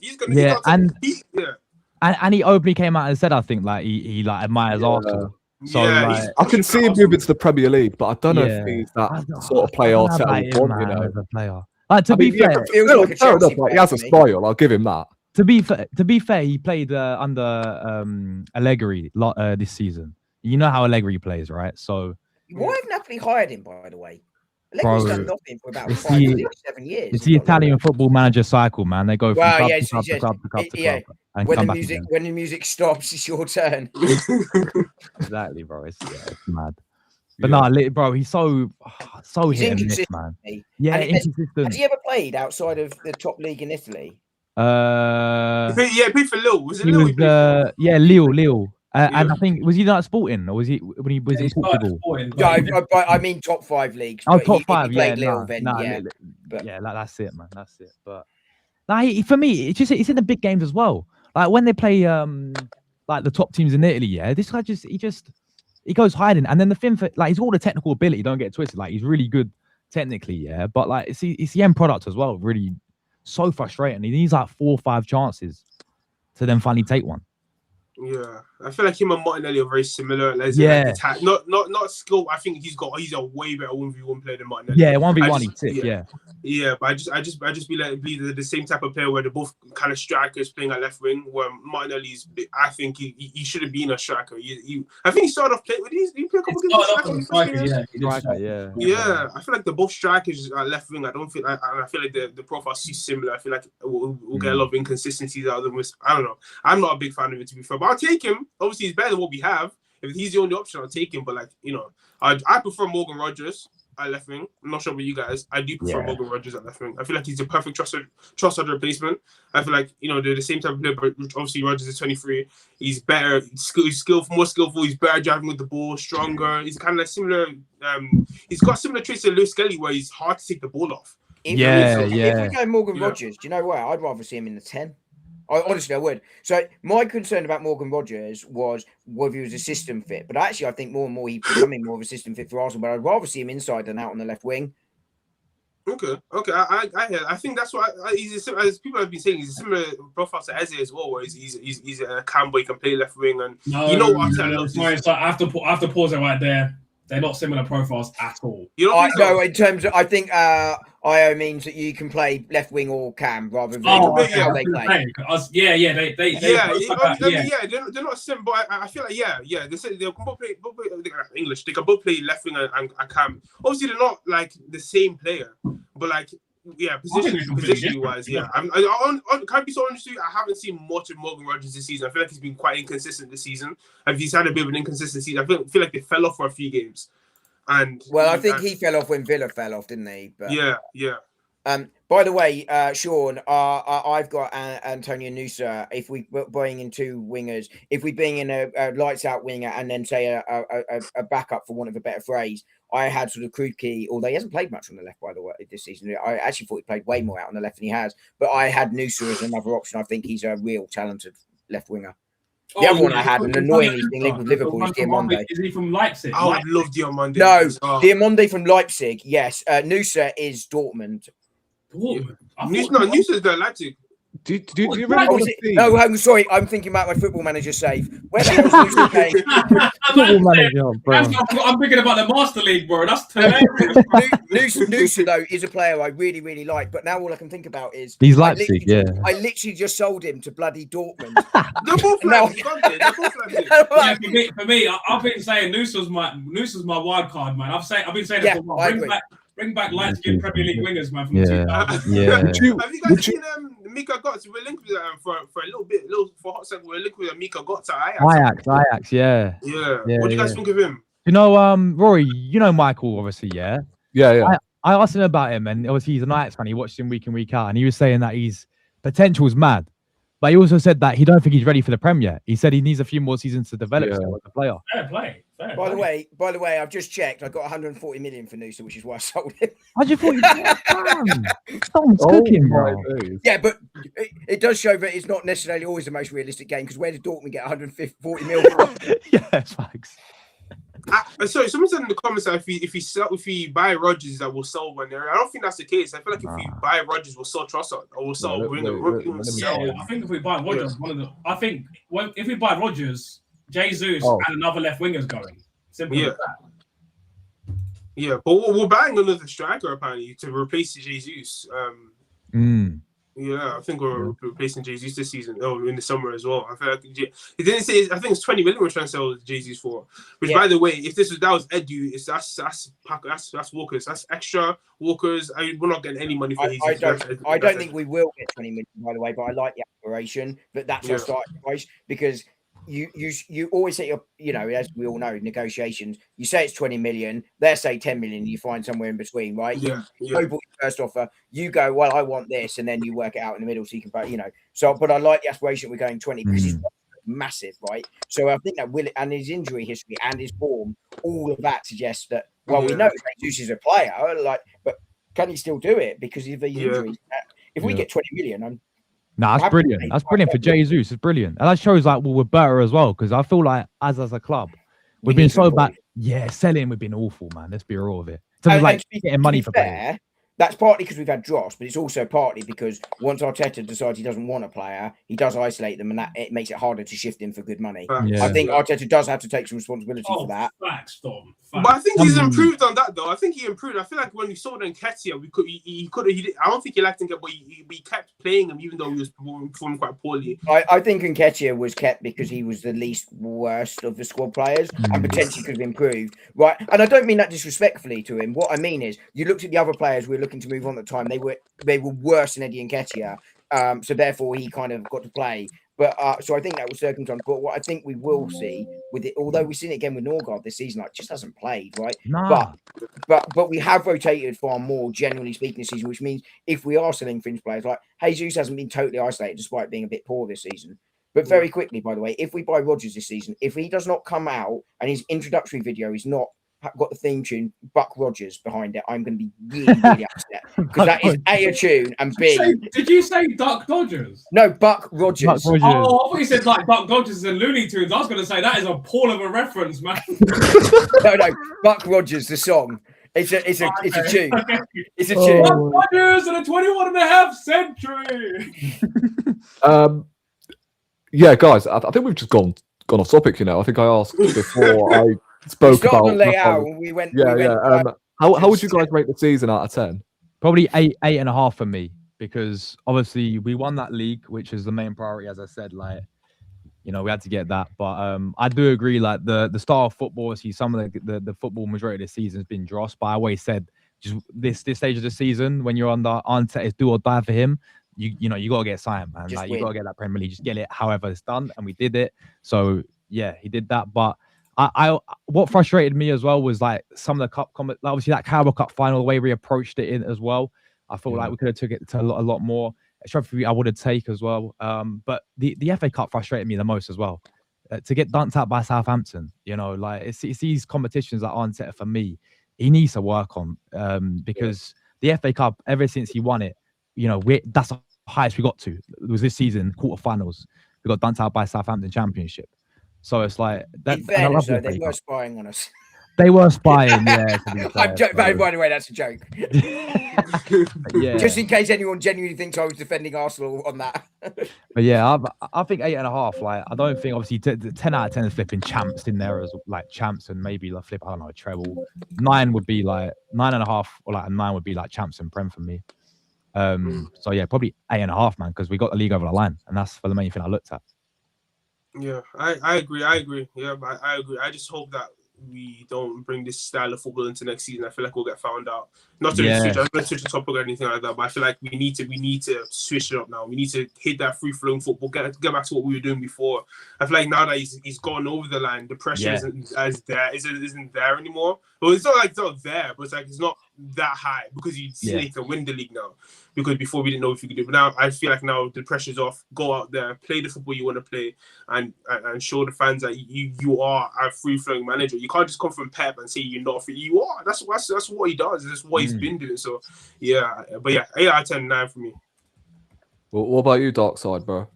For me, 7.5. Reason why I'm giving it 7.5 is because again the football's been absolutely dross. Yeah. Number 2, I think both final performances were awful. Like I said earlier, I think the Champions League final performance outside of Havertz getting the breakaway goal and the excellent defending, other than Mosquera's brain fart, the performance was pathetic. It was a pathetic performance, and like I said, I don't expect to go toe to toe with PSG, but we couldn't even string together 5 passes. Saka and Odegaard as a collective had 10 passes between them. That's embarrassing. 10 passes. To be fair, we're talking about the season as a whole, though, bro. Yeah, but that's what I'm saying. So as a whole, we got over the line with the league, so I'm happy with that. The Carabao Cup final performance was awful. Yeah. And the Champions League final performance was awful. But again, we was undefeated in the Champions League. We finished top of the group. We were pretty flawless in the Champions League. Ultimately, I think Arteta maybe didn't get it wrong, but didn't get it perfect. That's what I would say. You know what? And like Josh said, FA Cup, Southampton dumped out by FA. I don't really mind that because I think if we went further in the FA Cup, it might have messed up the league, in my opinion. So I actually don't even really mind it in retrospect. At the time, I was fuming. I remember I was playing a poker game, I was fuming when I saw the score. But I think overall, successful season, but not actually a great season, but a successful season, if that makes sense. So I'll give it an 8. I'll give it a 7.8 out of 10. Just under an 8. That's oddly specific. It's not quite an 8 for me, but it's not 7.5 is too harsh in my opinion. So yeah, I think I'll go 7.8. Dom, what about you, bro? Well, I'm going to go 8.36. Quick maths. Yeah. No, I mean, I'm somewhere between an 8 and 8.5. I think Arsenal had to win this season. I think the football has been poor, but I think the Premier League football's been poor. I think, it's just been a much more boring league. It's gone back round to that cycle that we've seen. We saw it in the 90s. We saw it in the early to mid 2000s. And it's come back round again. It is far more boring. It means, in some ways, the league is more exciting because it's much closer. But, so I don't mind that so much. But I think had we won one of the cups to go with it, then I think you are looking towards the 9. Any of the cups, even if it's a Carabao Cup, I'm giving it 9. But I think not getting to 2 finals is excellent, and really that should bump it up. But because we lost them both, I think it has to be about an 8.5, right? But it's a good season, a successful season. I'm not bothered about the football stars. I say that is what it is. I think the league will be boring for the next year or 2 from that point of view. I hope I'm wrong. I hope it will open up and that will make life much better for everybody because we can do it. We just don't do it very often. But yeah, for me, it's about an 8.5. And like Darkson said, I never thought we were winning a quadruple because I just don't think No team's ever done it, and I think there's a reason for that because it's so hard, and I think it would have detracted away from the league. You know, and also if I thought the league was always going to be tough to win, just because you win it for the first time. Everyone talks about how hard it is to do it for the first time, so I wasn't surprised at the ups and downs. I said it all season. Yeah. Is this where I do hold that? Oh my days. Yeah, 8.5 feels about right to me. Yeah. Before we get on to the season ratings segment, I just want to quickly ask you guys, like, what does Arteta have to do in order to, like, how do I word this? Almost like, I know, like, he's got most of our trust now because he's won the league, but what does he need to do in order to not keep his job, but almost like, for me, extend his contract? There we go. Because this is the thing, right? In the summer, I do think he is going to extend his contract. It's going to be. But I'm not sure I would. I'm not sure I would extend his contract. I'd give him next season, and if he builds on from that, then yeah, I'll give him a new contract. If you do that though, Roy, he's out of contract, and then he's got the world at his oyster, isn't he? And then you're building uncertainty. So I think Arsenal are right to give him the contract. You can always dismiss him if you want to. Yeah, you can also pay him out. And the thing is, we're making so much money as a club now anyway, so it doesn't even matter.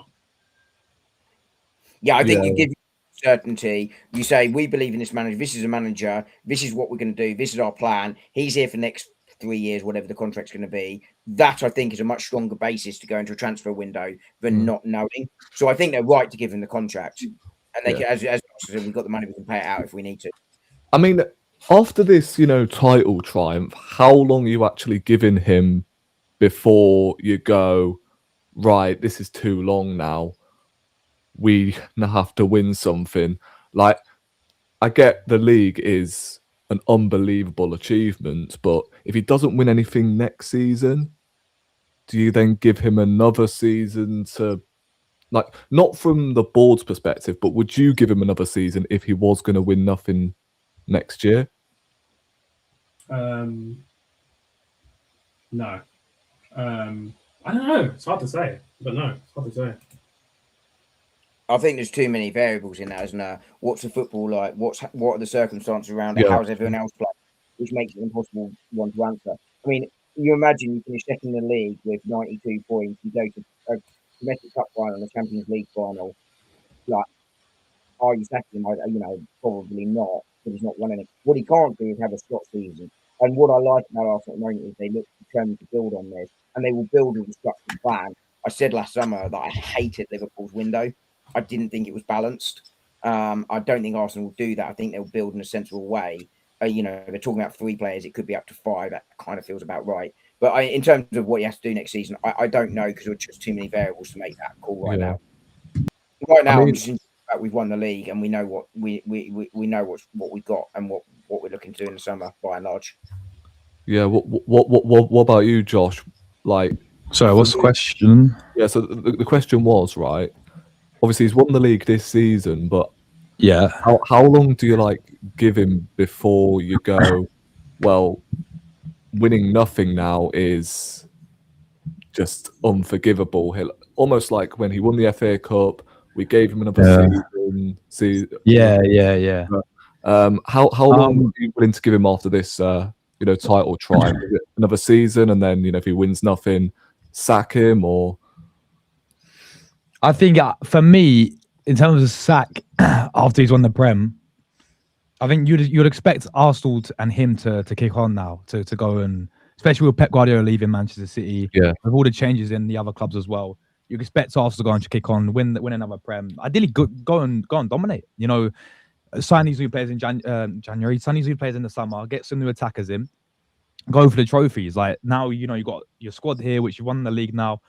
Now you expect to kick on now. You expect to dominate, or ideally, as what it should be. He's got us back up there. He's won us that league as a club. Now we need to go and kick on. We need to start winning trophies. So I think if we had a drastic drop off, if we had a slot style drop off, yeah, I'll be sick. Hold on a minute, something ain't right. And if it's that same style, and I think Ayo was saying it earlier. You know, if teams suss us out next season, if we keep playing the same style of football, and we had a slot drop off, then you'd sort of be sitting there thinking, nah. I don't think that likely though, John.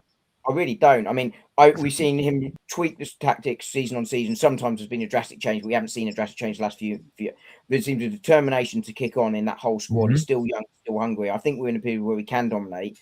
What I'm not going to criticise him for is if we don't if we don't not win the league next year, we've never retained the league in the Premier League era. We've won. I think we never have. We nah, we never. Not in the Premier League era. You know, we you know it's but you know, so we've seen that's hard to do. But I think if you have a slot drop off, but I'm just not in that place right now. I think we're in a position where we're going to go on. I'm thinking completely the other way around. What can we go on and achieve rather than does he keep his job? Exactly. And the thing for me is like now we've obviously got over the line. Again, I know the football ain't been pretty, but you'd think now because obviously there's so much and rightly so as well. I was one of those as well. I had my doubts a lot about this guy because he kept getting he wasn't winning anything, and I was like, how long are we gonna actually sit here and accept this for? Yeah, but now he's got the Premier League. Fair play to him. Yeah, I give credit where credit's due for sure. And yeah, cool. Now he's here again next season, but there was so much pressure on the manager, on the group of players as well, because they're not one together. Now we've got that Premier League under the line. You'd think now there'd be lack of pressure. Cool, still there because we're Arsenal Football Club. It's a different sort of pressure, though, isn't it? Yeah, exactly. Yeah. And I think hopefully Arteta will adapt in a way where the players play with a bit more freedom next season. And I think in certain games as well, he's, you know, we spoke about it, like going to Anfield, for example, setting up he's too scared to be more braver, basically, you know. But I think part of why he's played this way is because, again, like, we've not got over the line. It's worked this season playing this way, but you know, at the same time, it's like hopefully he's going to evolve in a way where now we've done it, there'll be more freedom. The players, you know, will be a bit more brave on me. I want to go to Anfield, for example, next year. I want to go for the first win there since when was it? 2013, 2012. It's an awful record that we have there. So hopefully that and especially with the attacking signings as well, like Rodgers and whoever we get, hopefully involved in that sense, then you know, like we see much more free flying next season, and we continue to dominate as well. Because I think it's a perfect opportunity, man. Like one of the best managers left, Man City now. Yeah, he's the only manager in the Premier League to have won it. Yeah, exactly. She's mad, by the way. Exactly, and all these other clubs. Yeah, I just forgot. That's a crazy point, by the way. Yeah, and all these other managers, they're going through different phases. Like, well, there's a big buzzword, but they're going through different phases with, like, you know, Iraola, who I rate very highly. I think he's on wonders at Bournemouth. He's got Liverpool job, but again, we've also seen managers go to these big jobs. Yeah, and I think Iraola is a really good hire. I think it's a sensible hire. But we don't know, right? But that's the thing, we don't know about anyone next season. It's far too early to tell. But I called it in September, October. You know, I do think that this side, if it won the league this year, which it had, is in a period where it can actually have a sustained period of success. And I've spoken about it before, but you listen to the Fergie players, how, you know, that won that first title, Klopp, when they finally won that Premier League, how difficult it was and how releasing it was. It was, as you said, a different type of pressure. You know, I think that could be liberating, but equally, everyone's going to be after us next season because we are the champions. Yeah. And you've won it. And, you know, what I don't think Arteta will accept is them resting back on their laurels, because, you know, I just don't think he will accept that. And I don't think he'll let the players do that. But it is hard to retain the trophy. But I you know, you'd expect to be competitive again. But I really think we will be. I don't think he's done. I really don't. I also really think with the champs as well. Yeah, you see, Pep, Man City. He got to the final. He lost to Chelsea, right? He won it. I want to say next season or the year after. It might have been against Inter. I can't remember. Was it his third Champions League final before he finally won it though with City? Yeah. At Man City. At Man City. Yeah. He played against Chelsea, right? Yeah. They lost. I think that was it, though. Did they not lose to Real as well? Was that not Klopp with Liverpool? Maybe I'm getting them mixed up. But I mean, as Sparks says here in the comments, by the way, Arteta has beaten Pep. Like, I think that's so important for this side. But they did it while Pep was there. Yeah. Yeah, 100%. I want to swiftly move on to the season ratings, you know, and then we'll move on to the rival fans as well, because I know Yeah, Darkside again wants to get something off his chest regarding the rival fans. I do have the squad here, so I'm not forgetting anyone. I'm pretty sure. Right, we're going to be here till midnight, Rory. Train to catch. The longest stream ever, bro. We're already at hour 40. Yeah. It's not too bad. Standard, really. It's standard, yeah. We'll start with obviously the goalkeepers. We're not going to mark the likes of Setford, Salmon, etc. Yeah. We're going to go one by one, obviously, with each player in it. Could be a forever, but it is what it is. Goalkeepers. We'll start off with Raya. Dom? What's the question? Mark them out of 10, basically. Oh, right. Making their season, right?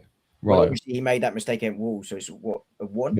Yeah. I mean, 9 for David Raya. I think he's been outstanding, like Golden Glove winner. Yeah, he's 9. He made that mistake at Wolves, so it's what? Oh, someone's got it. Oh, I think it's Darkside, you know. Darkside's gone. oh, he's gone. He's gone. Oh, dear. I hate hearing my own voice back. Munted his computer blew up. Oh my god. Is that too many hot takes for me? Oh my days. Would you give him out of 10, Josh? Oh, Raya, man. He's very close to being my player of the season, honestly, man. I think he's been such a big part. Saved us in so many occasions as well.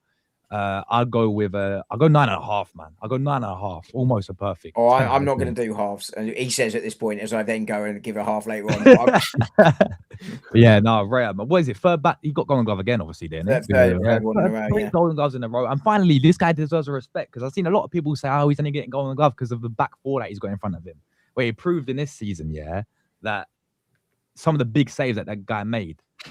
Incredible, man. Incredible. He did in the early half of last season as well, let's not forget. Yeah, exactly. But he's a quality goalkeeper, David Raya. You know, he's up there for my player of the season as well. But I'm going to give him a 9. And I've got to say, incredible decision by the manager, man, in terms of the Ramsdale and Raya situation. 100%. Yeah. Yep. He pushed hard for that. Yeah. Yeah, from a massive high to a massive low. Kepa. In fact, I haven't rated Raya, you know. I'll probably give him a 9 as well. But yeah, Kepa. Oh God, Kepa. I'm going to rate these players, by the way, with my expectations of their role in the team. You know, which does mean that otherwise someone like, you know, Christian Norgard gets like a 3 because he's barely played, right? I mean, you know, that's being harsh on purpose. I think Kepa for me probably gets a 5. He loses 1 entirely for that cup final. Like, he shouldn't have played in the cup final. I think we all agree. But he came in, generally did what you'd want from a backup goalkeeper. Seemed to have done well behind the scenes, been a positive influence. So I'll give him a 5. But if you rank him as his first choice goalkeeper, obviously it's much lower. But that's why I give a 5. I think you're being generous. I'm not going to lie. Josh, It's a cup final, bro. That's the thing that everyone will remember, right? That will forever be unless he does something amazing somewhere. So, you know, that will forever be what you remember him by. But I look at that and go, it's one game, right? It's a big one, but he shouldn't have played. He shouldn't have. He shouldn't have. To be fair, he should. So he shouldn't. And it's difficult coming in cold as a goalkeeper, which is why Arteta should have played Raya. Said it at the time, and I still hold that. But he lost a mark for me for that. You can't not take it into account. I'll probably go 3 for Kepa. Jeez. That final performance, bro.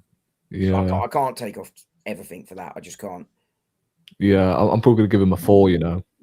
That's probably the only below average rating I don't know. What is your average? Mine's 6, by the way. 5. Yeah. My average is 6. That's fact. Yeah, maybe 5 as well, actually. Yeah. I mean, if you're dropping the average down to 5, then obviously it becomes a 4. But my average is 6. It always has been in these ratings. Fair. Yeah, we'll move to the defenders now. Timber. 0. Dark side kills me. Timber though, been injured since March, hasn't he? But I still think you can rate him, innit? So 100%. He's played a lot of minutes this season. He's an 8 for me. Incredible. 8 for me. But had he stayed fit for the end of the season and kept up these performances, it's probably a 9. But he's an 8. Yeah. The last couple of months. No, I echo that actually because of the injury, the fitness. But Understandable coming off the big injuries, but I know that's 2 years ago now, but I'd go same as you. I'd probably go 8 as well because even before, I mean, the start of the season before he got injured, he was one of our key players for me. Incredible. But hopefully he stays fully fit next season because I know we're looking at. We'll talk about Ben White in a minute, but I know we're looking at another right back for him, which could be beneficial. A fully fit right back, hopefully for him because I'm going to break my rule on no half marks with Ben White. But yeah, 8 as well for Timber. Yeah, I'm probably going to echo that as well. I think he's been superb this season. Although he had that dark side's back. Although he's can't see him though.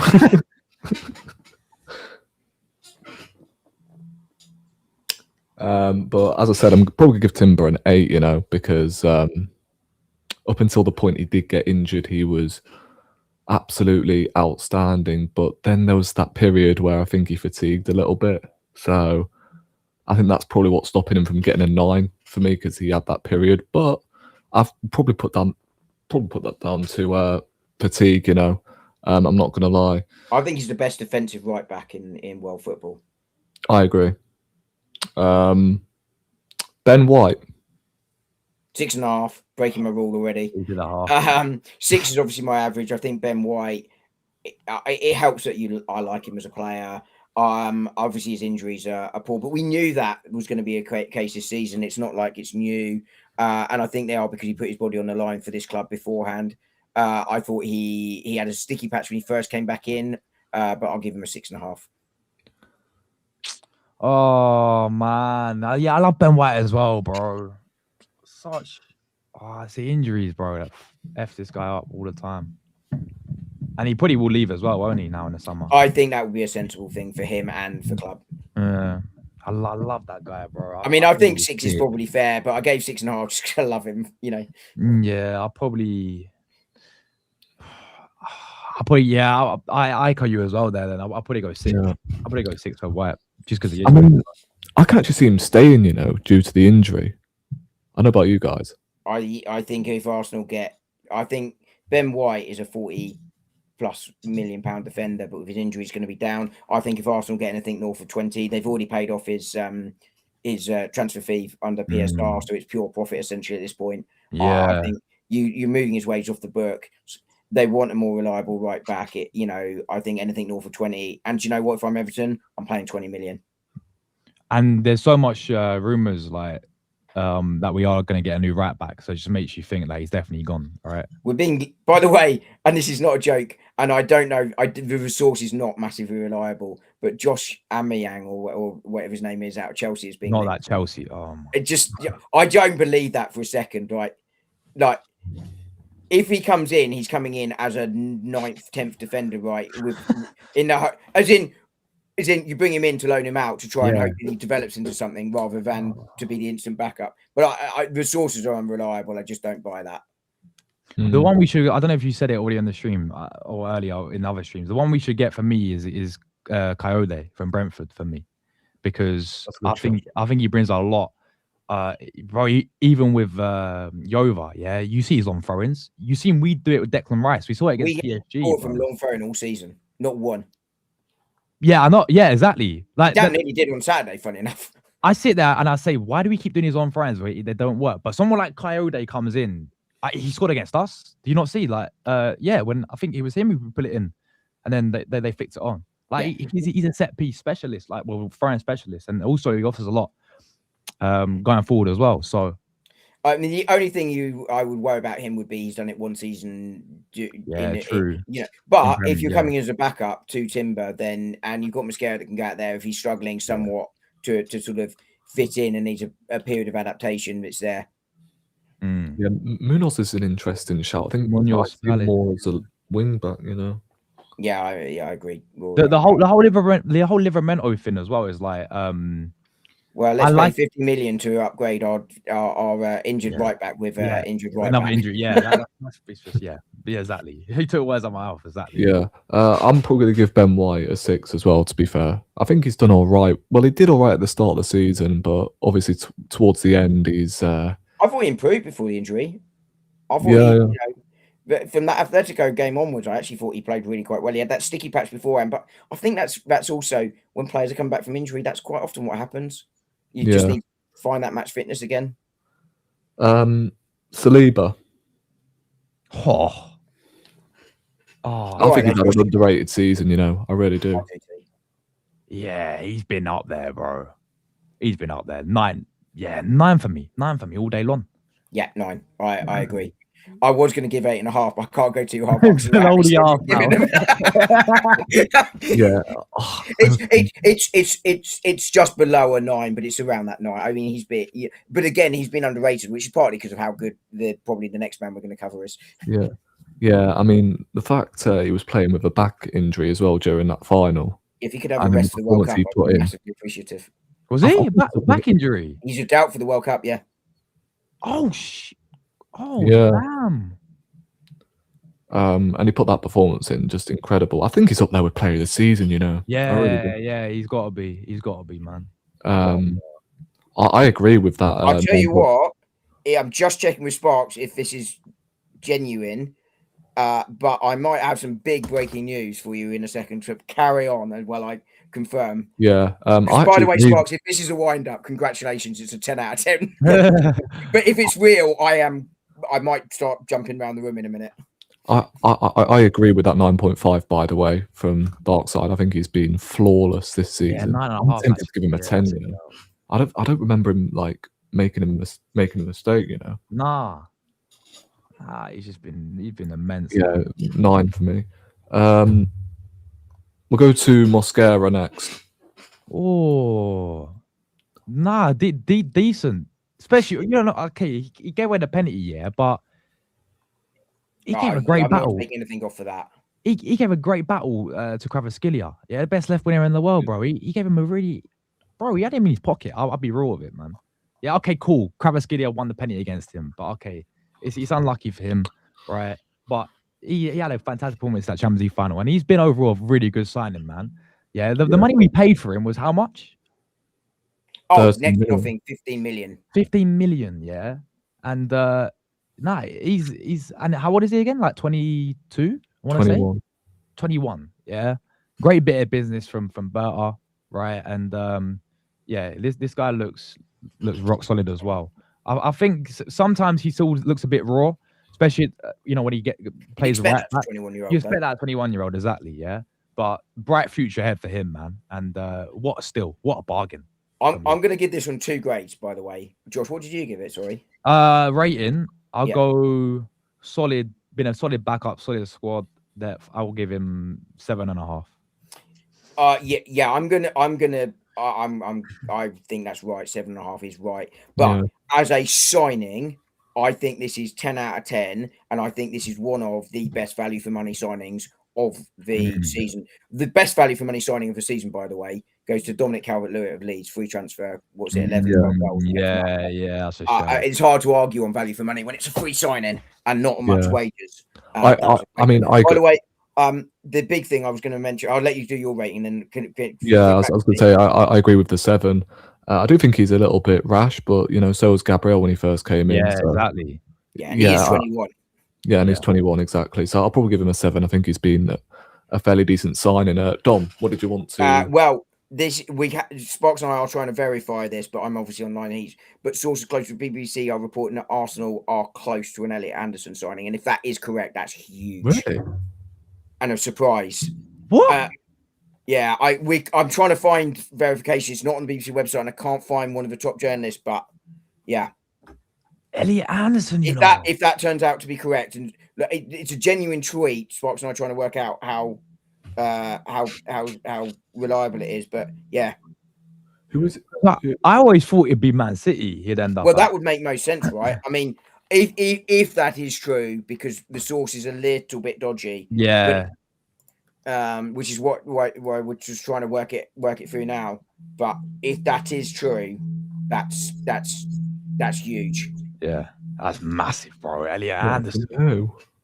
If, and I think we It's a need to big be if. really It's a clear. big if. Yeah, Because yeah, I, but you know, who's it from I the always top, talk man? about silly season. You have to wait for reliable ones. But if that turns out to be true, Hmm. Who is it from again?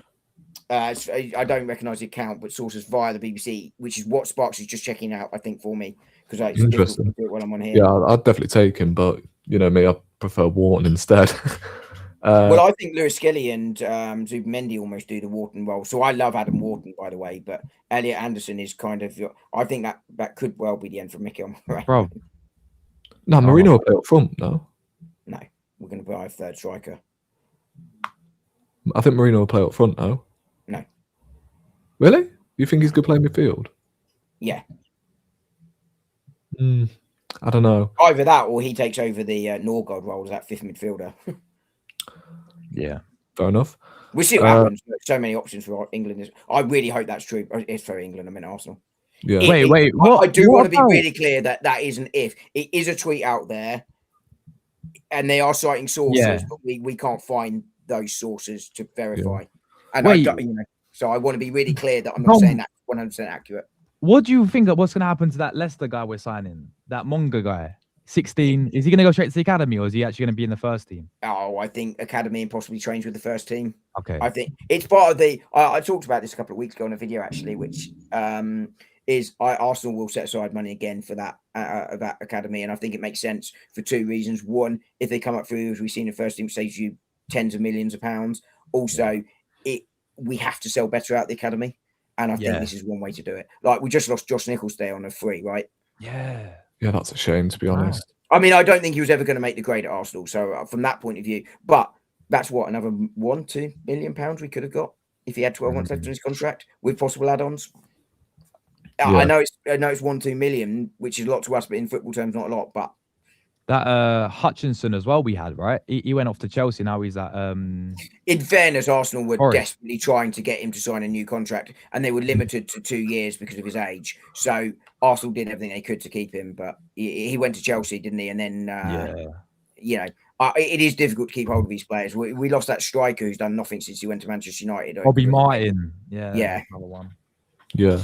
It happens a lot, right? It's irritating, but we also benefit from it because we get the players. Yeah, we'll move to Gabriel now. Oh, 9 for me, 9.5. Actually, he's my player of the season. yeah, actually. my player of the season for me. Player of the season as well. I think it's. And that's hard on Deckers. Oh no! Wait! Oh no! Hold on! He's not my player of the season. We'll move to Declan We'll come Rice back to later. that. Yeah, I agree with the rating though. 9.5 for sure, bro. Yeah, The reason he's my player of the season, Josh, is because Declan Rice had a very small period where he wasn't quite at his best, whereas Gabriel has been at his best all season, and that's why he's my player of the season. That's fair. That's fair. I'm not criticising anyone that says Rice or Raya like at all, but that's why Gabriel's my player of the season. Plus, I honestly think if he didn't miss that penalty, I think he would have been 10 out of 10. You know. I mean, if I'm giving a 10 and I deliberately didn't give a 10, then I've Dark Side's giving him abandoning all premise, all pretense that half marks weren't being given. I think you have to in this. If I was giving a 10, I would, but I don't really give 10s. I think seeing as we've won the league, like surely someone's going to get a 10 today. Not for me. Yeah, he's my player of the season. He got 9.5. I'm probably going 9.5 for Gabriel. He's so close. In fact, I'll probably do a 9.86. Yeah, I was gonna say I'm gonna do a Dom. 9.9876. No, I'll give him 9.5. Darkside's right. The confidence. I know he missed it, but that's what you want from players: is give me the ball. I'll do it. I know he didn't do it, but at least he gave it a go. Yeah. You know what? I'm gonna give him a 10. I'm going 10. I'm going 10. Damn. Yeah, fair enough. Yeah. Hincapié. 8 Heaven went for free, I think. Do you guys see the Ben White clip on the bus? Hincapié, get your bum out. I thought that was quality. Yeah. That was class, man. Every time I think about him, I think about that clip now. He's been a stud, man. He's been an actual stud. Like bro, he's been flawless, man. He's been flawless. And I hope we have signed him permanently as well, haven't we? So It's technically done, but pretty we've much. figured all of it. It can't be done till July, but yeah, it's And done. You like how keep about- yours down and out the other way. Yeah. There was a report from Spain today, by the way, that we're going to sign him and sell him instantly because Barca are apparently going to offer 80 million euros. Wait, who? Sorry. Oh, Barca, God knows where they're getting this money from all of a sudden, are going to offer 80 million euros. Reports from Spain today for Hincapié. Hincapié. For Hincapié, yeah. So we'd buy him for 45 million euros, I think Sell it him is. for or 80. and then sell him for 80, yeah. Oh, I don't know, man. Yeah, but as you said, like, where are they getting all this flipping money from, bro? yeah. It's ridiculous. Um, Hincapié, 8.5 for me. I think he's been rock solid, man. I can't really remember him putting a foot wrong in any games, to be honest with you. Yeah. I think he's been our best player this year, you know. I really do. Player of the season? No, not player of the season, but this year. Oh, just this year. 2022. Okay. Oh, Okay. Yeah. 2026. Yeah. Oh, I think it's in 2026. But yeah, I think I'd give Hincapié an 8. By the way, we can't verify that tweet. Sparks' look, so we can't verify that tweet. By the way, Grimaldo, as reported on the group chat, leaving, isn't he? wants to leave. Yeah, it's no brainer, isn't it? I mean, in fairness, which is what makes me laugh about it. I always said, yeah, of course you take him on a free, but Yeah, I would have done it too. But exactly. But you know what happens. We didn't do badly with the, Yeah. Last one out the defenders, Calafiori. In fact, did I mark Hincapié? No, I didn't. No. I'm going to say 8 for Hincapié. Calafiori, last one out the defenders. Oh, I think he's improved massively, man, from when we first signed him. I think he's had a really good season. Like I was surprised how well he's played at left back because I always was a bit wary of him. I always thought centre back is the best position for him. But well, it's his natural position, isn't it? But I always liked his attacking output, which is why I understood why we moved him to left back because he's a menace. You just don't know where he's going to be. Yeah, exactly. He brings so much to the offensive style play to how when we attack as well, bro. I think he's vital for that, and I think I said it at last podcast. I think Arteta loves him over because when we signed him, we had who do we have left back? Zinchenko, right? And Tierney must have been. Tierney. Did Tierney go and Calafiori came in, didn't he? No, because were they there together? Tierney played last season, didn't he? Yeah. So we had Tierney, Zinchenko, and then he got the injury, Calafiori, I'm pretty sure, like midway through his season. And then that's when Skelly came in, right? And Skelly was balling out and doing his thing. Yeah, and he couldn't get his place back. So I think as a player profile, I think Arteta rates this guy so highly because I think he brings a lot, as you said, Dom, to the attack as well. So, and I always question him defensively sometimes and the positional, how tough the left back, how Arteta uses the left back. We've spoken about this before, though, haven't we? Yeah. That in many ways defensively is the hardest position to play on the team because of the way we use that left back.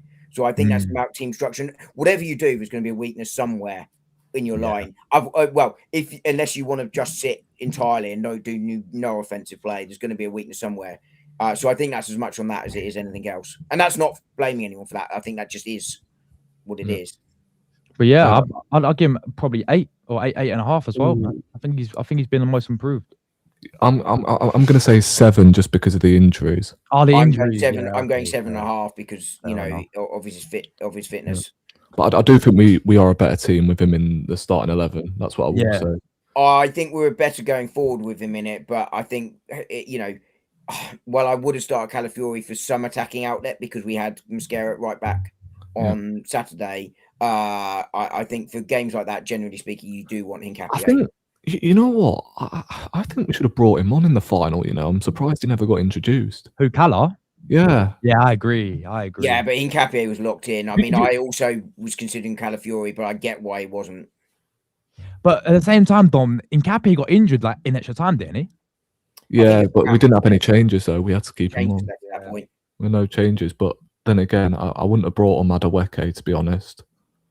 I think that was the right call. Saka was losing his temper and was having a Yeah, challenging. I agree, but I think he should have been kept on to take a penalty at least. Well, I don't think he could have done 120 minutes having just come back. Hmm. And actually, sure. Madueke looked bright when he came on. He Madueke does what was all right. Madueke always does, which is quite common for wingers. He had moments of, what the hell's that, like the corner, and moments where he looked direct. But anyway, we should probably boom back to player ratings, otherwise it really will be midnight. Yeah. And I've got to Midfield. Yeah. Super Mendy. This is an interesting one. This is a tough one because I thought he had a really decent half of the start of half of the season. I think he faded a little bit in some second half of the season games. And I also think in some of the bigger games as well, like he's got a mistake in him, which as he next season hopefully he gets out of him. But I think at times he's too casual. And I think I caught him out a little bit. I think was it the Tottenham game?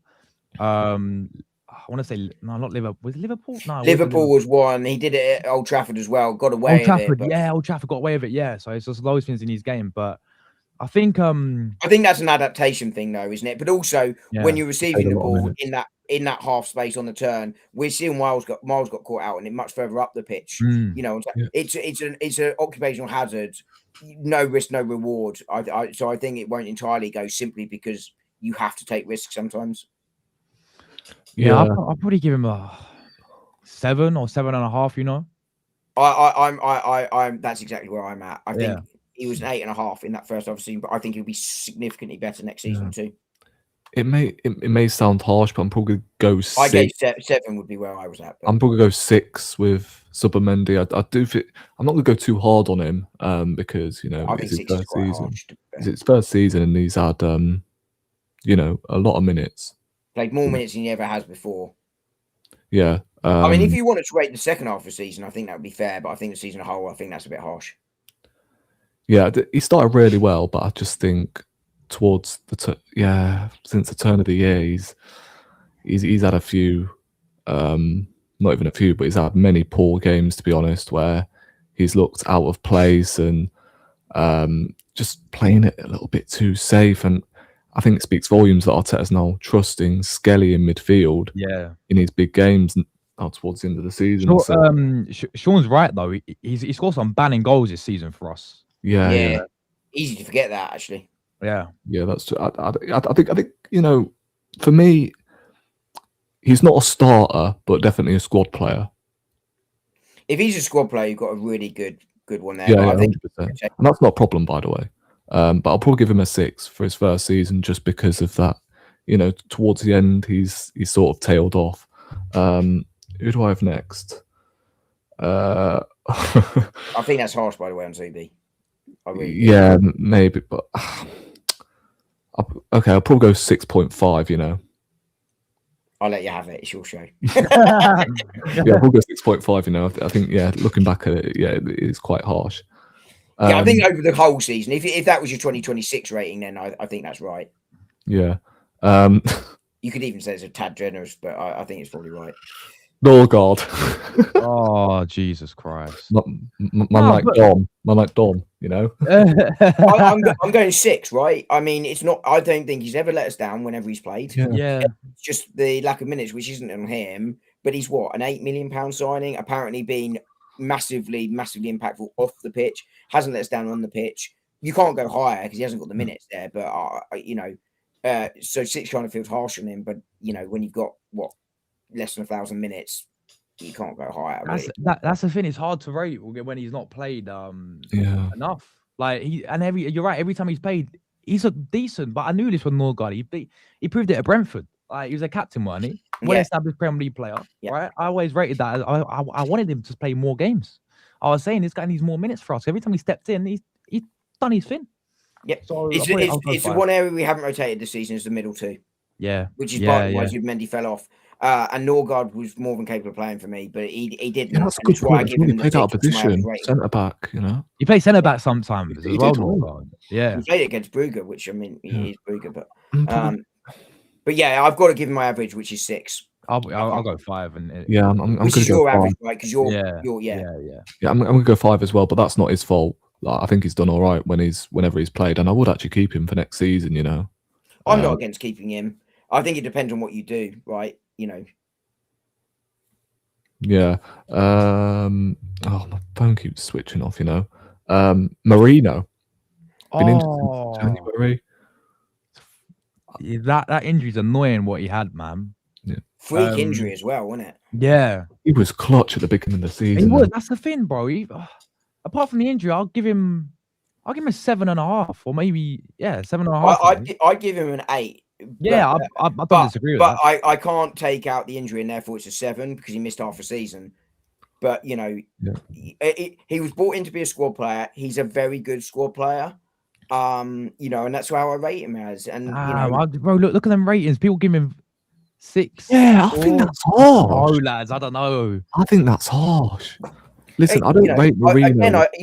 For me, you rate them for what their purpose is in the squad, and and that's how I'm doing it. So for instance, I would treat Saka more harshly as a first team starter than I'd say Madueke, because Madueke for me is a squad player. It doesn't mean that I'm going to give Madueke higher than Saka, but Marino is a squad player. He came in, did a squad player job, and from that point of view, I think he was an 8 when he was fit, but he missed half a season with a freak injury. It's not his fault. Like, it's freak break, but therefore he's a 7 overall. Yeah, I'm probably go 7 as well. I think I would be keeping him next season personally. Yeah, as a squad player. Yeah. Well, again, I think it depends on who you bring in, right? I don't see him as a midfielder. He's such a different type of player, because like he can be so clutch, man.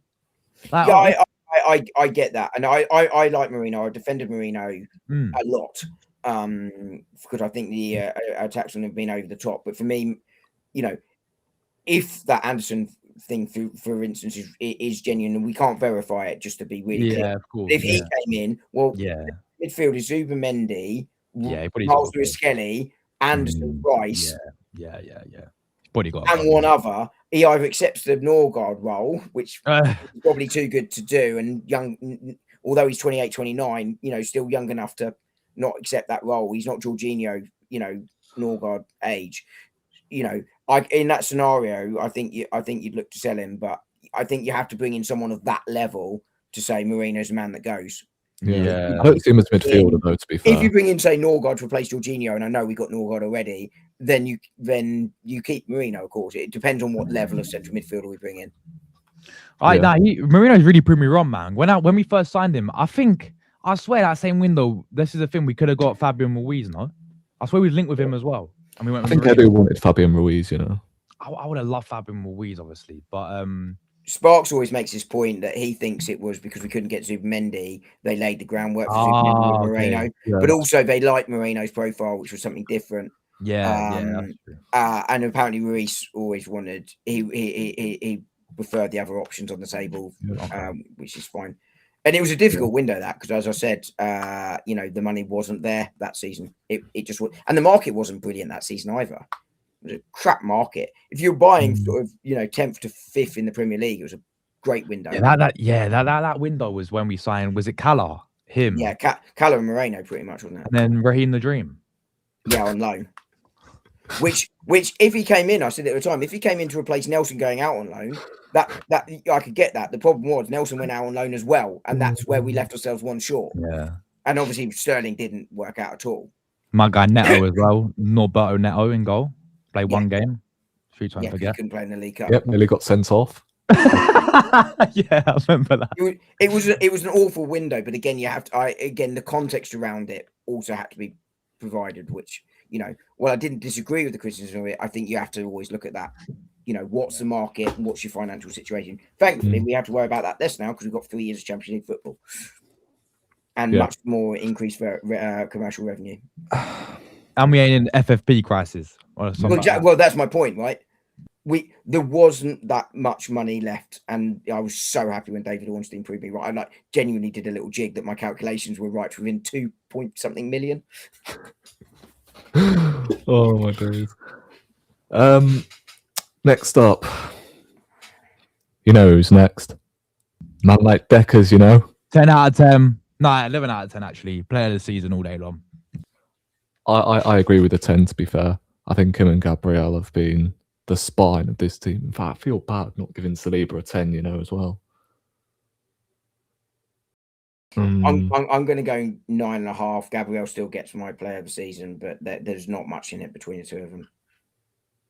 I mean, you can't say 10, you know, Dom. No, not giving it. I can't give Rice a 10 anyway because he had that little spell where he wasn't quite at his best sort of. I ask you this: what would give him a 10 to say next season? Then what would be a 10 out of 10 season for you? I'm not sure it exists. This is like when I made people genuinely for 2.5 years at work. I never made a cup of tea because someone made me a cup of tea. I went, that's not bad. That's a solid 8 out of 10 cup of tea. And for the next 2 years or whatever it was, people tried to make me a 10 out of 10 cup of tea. Only one person worked out that I was never giving a 10. Oh my god! And they kept trying. Genuinely true story. Oh my days. You'd have to be. I think you'd have to be as good as Gabriel's been all season, and probably do something like a league and Champions League double or something like that. But it's not. It's just because I think if you get a 10, where are you supposed to go?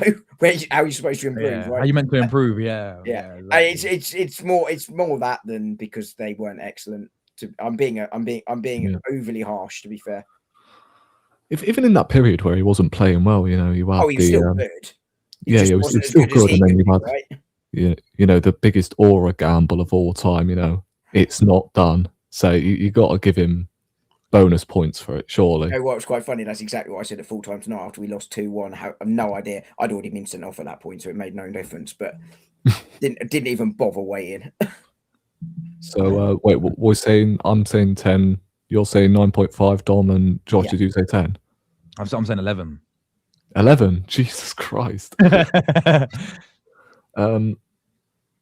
Next up, we got Miles Lewis-Skelly. Now, I've listed him as a midfielder because you know he started playing midfield towards the end of the season. I think we can rate him still. Yeah, he's played enough game.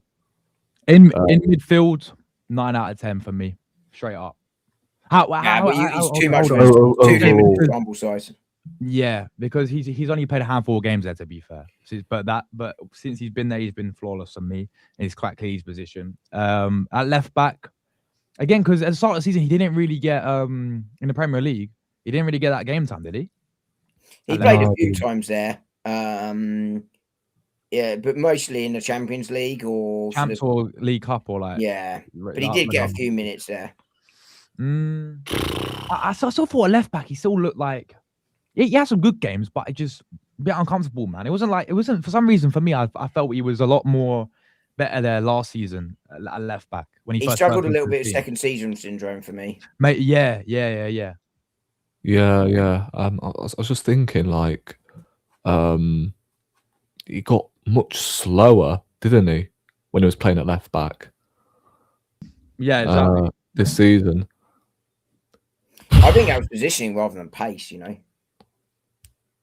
Oh my days, this is difficult because it's not his fault though. He's not really played a lot. Crucified for mine. But then you've got to factor in, like, since he ended up playing midfield, like, we've won every single game. Yeah, Dark Side said it there. We won every single Prem game since he started in the Prem. In the midfield, it's a decision of him Arteta playing him there as well for me. You saw the impact. You saw the impact straight away. I was gonna say 7, but I'm gonna go 8. Peer pressure, Rory. Peer pressure. I'm sticking with a 7. 7. And the reason it's a 7, by the way, is I would have gone less than that. By the way.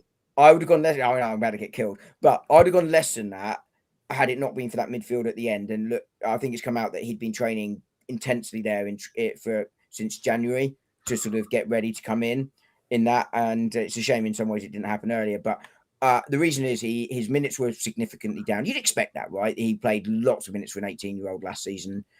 He didn't play brilliantly at left back, although he did do well in the Champions League.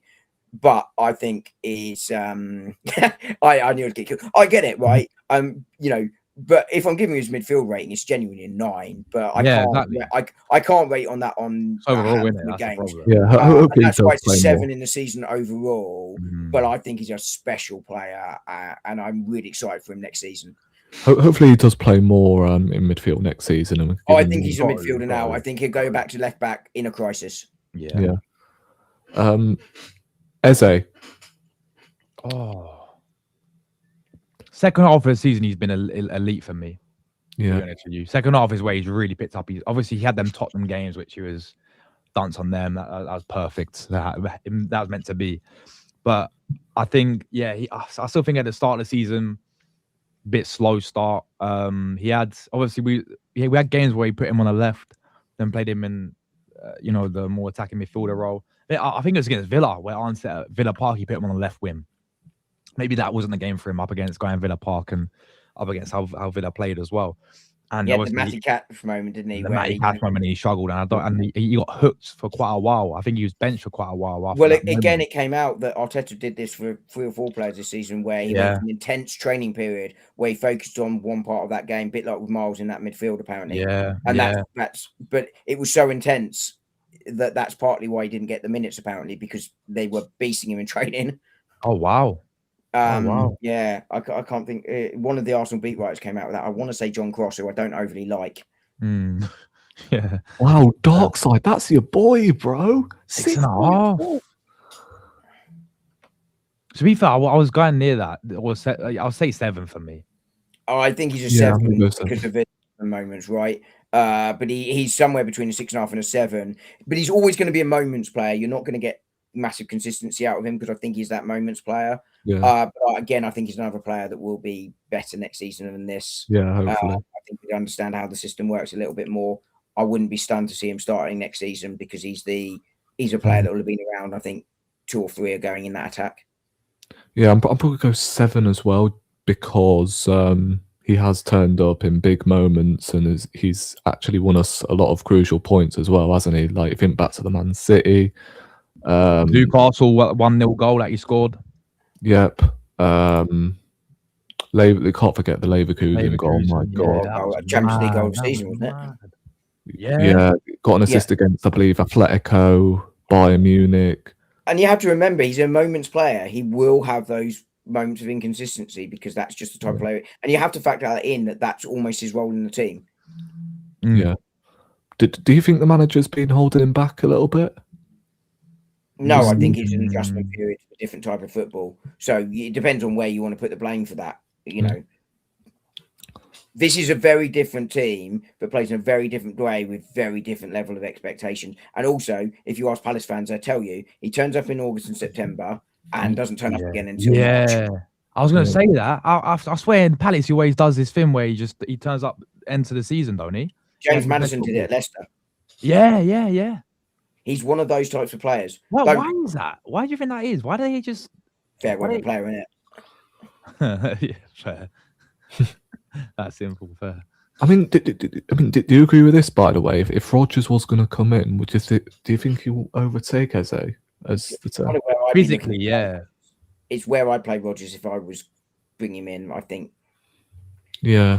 I don't like him as that left winger unless he's a Trossard replacement, but I'd rather have Eze as a Trossard replacement. I really would. I really like Eze on that left wing cutting in. I really do. I prefer him there than in the 10. Yeah. Yeah. Obviously, Odegaard. Right player to have in the 10, obviously, but Odegaard. No. Yeah, Odegaard. Oh my God. How is it? 6 for me. Oh my God. How am I gonna rate him, man? So hard. It's so much of a season. He's done like what? So much of the season, number 1. I think West Ham, Aston Villa, and Brighton are the only 3 games I remember him turning up in. I thought he was but he only played 20 minutes because he came on, got subbed. Yeah, Brighton. Yeah, 2-1 against Brighton. I give him I'll give him a 6. Bang average season for me. And obviously, my average is slightly higher. Odegaard gets a 2. Yeah, I don't think anyone necessarily deserves less than a 3. Dark side's class. Yeah, I'm gonna go 4 for Odegaard. I really do think. Yeah, I was between West Ham game, no. Right, credit in the bank. Still, I don't want to make it seem like I've got some vendetta against Odegaard. Right, credit where it was due for the West Ham game because he changed that game. So and that effectively won us the league. He's been too inconsistent over seasons. Yeah, he's missed a lot as well. Yeah, Yeah. And as I said earlier, his confidence know. was shot, I really and do. that is a big problem. Mm-hmm. He's 6, but he's probably fortunate to get that 6. If I was to give him a 5, 5.5, he probably couldn't complain. But I will give him. I'll go 6. 4. Ultimately, he's still the captain that did win us the league as well. And again, he's very highly thought of by the players behind the scenes when you listen to him talk, and that's where he just about keeps his 6. But he's probably fortunate to get that. Yeah. Last of the midfielders. I mean, I've listed him as a midfielder, but he's played in the forward line. I don't know if we can actually rate him, but I'm going to throw Max Dalman in there. I think he has played enough minutes. I think he's 100%. 8.5 for me, for Max. I think if I judge him as a player compared to the rest of the squad, he's probably somewhere around a 7. But I think given the expectations I had of him this season as a 16-year-old, he's played a lot more minutes. He's contributed a lot more than I would have expected a 16-year-old. And from that point of view, I'm giving him an 8.5, if not a 9. I think I actually probably give him a 9 because the expectations, although I think he's a precocious player, I think he's one of, if not the best 16-year-old in the world right now. He's coming into a side that basically did compete for all 4 trophies. Our worst performance, in terms of round, a quarter-final in the FA Cup. He's got to get in against all those experienced players, and to get the minutes he got and the contributions he made is way beyond what you can expect of a 16-year-old, and that's why I give him a 9. But if I'm rating him in terms of the squad, it's more of a 7. If you look at the squad as a whole, but I give him a 9 because I said all the way through it's about what my expectations were for them, and therefore it's a 9 for me for Dalman. That Everton game as well, the 2-0 win. 16 to come off. He came off the bench, obviously. What are you talking about, Josh? Gabby on Bangalore said it was a tap-in. Is an ankles for it. He didn't do anything exceptional, did he, for that Everton goal? My Everton mate goes, it was a kicker, but what a goal. There we go, man. There we go. No, but to do that alone, when as you said, Dom, he's 16 in a Premier League title race, when the game was playing up against Everton side, we know how they play, how David Moyes sets up. Yeah, it was a frustrating game. Had to win it. We had to win it. We didn't play that well in the game, if you guys remember. Yeah. Got robbed by a penalty as well that should have been given on do that, man. Wait, did he not create the first goal as well? Yeah, he put the cross in. Yeah, I still stand by. That's probably the best game at the Emirates, maybe. What, in the Emirates era? In the Emirates era, based on yeah. I mean, it led to us winning the title now, so it's got to be there as well. And I should have been there, Yeah, I remember you saying, bro, what happened? Oh, for Christ's sake. I'll probably give Dalman an 8, Every time he stepped in, he looks like he's the best player on the pitch half of the time. We move to the forward line. Oh, God. The dreaded forward line. Yes, Saka. Oh, mate. He's fallen off, bro. This season, he's been off it this again. Injury, fitness, but I don't know. Like, okay, he had that. I'll give him credit. He had some big games, like the Atletico Madrid semi-final. He scored it, didn't he? In the game. He still won us points, by the way, to get us over the line. Yeah, exactly. Like, he's had big games in there, but the standard that we set for Saka, that we know he can get, like he's got to over the recent seasons, he's not got there. And Saka for me, probably again in the squad is somewhere around a 7, but my expectation of Saka is so much higher, and therefore it's a 6.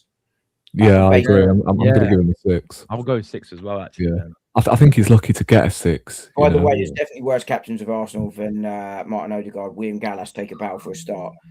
No, I disagree with that, to be fair. Like, he turned up in the Champions League semi-final to get us, through to the final. So he has, and I think it's partly the reflection of where the league's at this season. I think it's partly a reflection of the injuries. I think he's looked much better since he had that rest from March.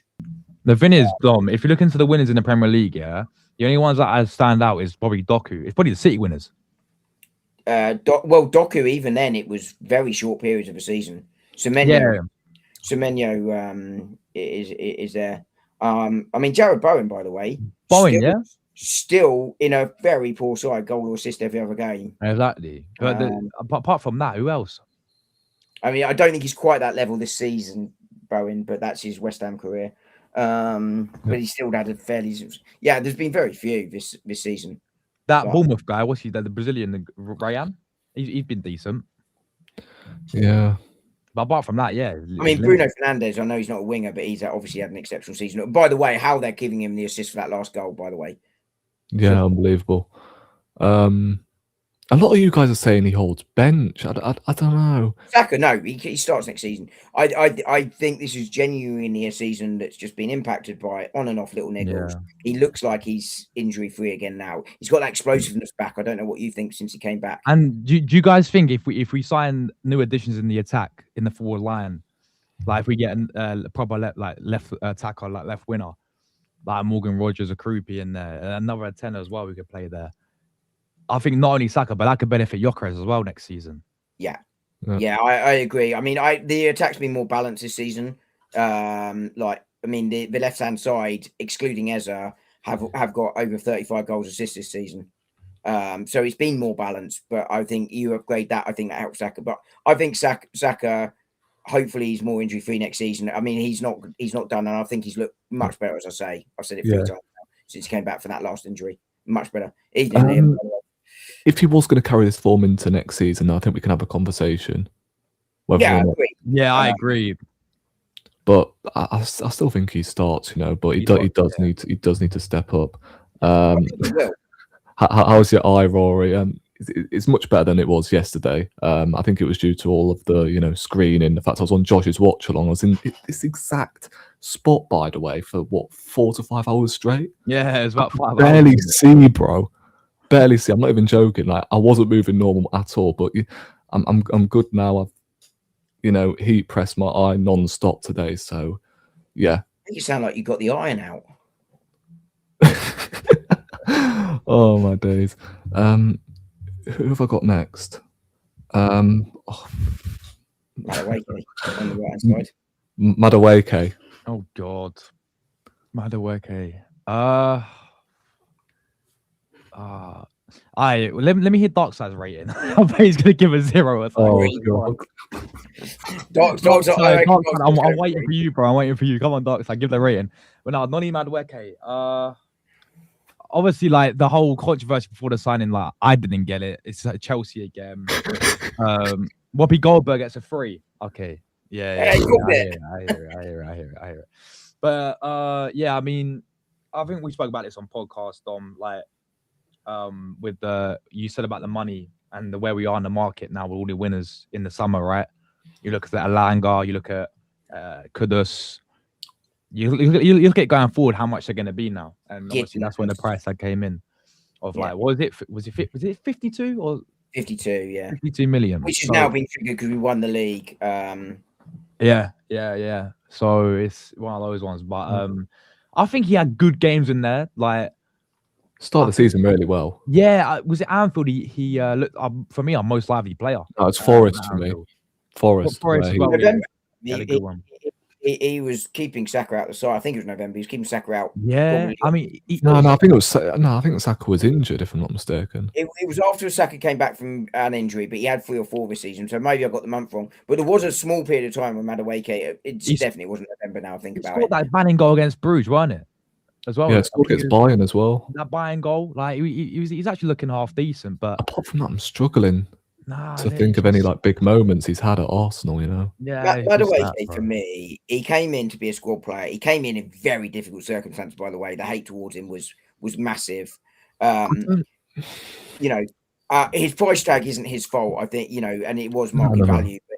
But would it have been the player I'd decided? No, I would have gone after Semenyo. I never thought Rodrigo. Rodrigo was called the pipe dream. Obviously, Rodrigo would have been the man I'd have ideally liked. But Semenyo was the man I would have signed for that money. But he's come in as a squad player. He gets a goal or assist it was 178 minutes before the Champions League final, so it's probably more like 180 now. But that's every other game for a squad player in difficult circumstances. Again, I would probably give him a similar rating to Saka, I would have given Saka a 7 for the squad. But because I think I have my expectation up here for him, I gave Saka less. Madueke is probably around a 7 because my expectations were not as high. So again, that's how I'm doing my ratings. So I give him a 7 because Did of how you think initially that Madueke would have been playing on the left-hand side when we first signed him? No, I think he was always brought to be a left wing rotation option where needed, but was primarily going to be the man to spot Saka. That's what he was brought in for. Yeah. You know, he is inconsistent. He definitely needs to improve his decision making in the final third, without question. For me, he's a 35, 40 million pound player in this market today, but he was 50 because that's what everyone's going for. Yeah.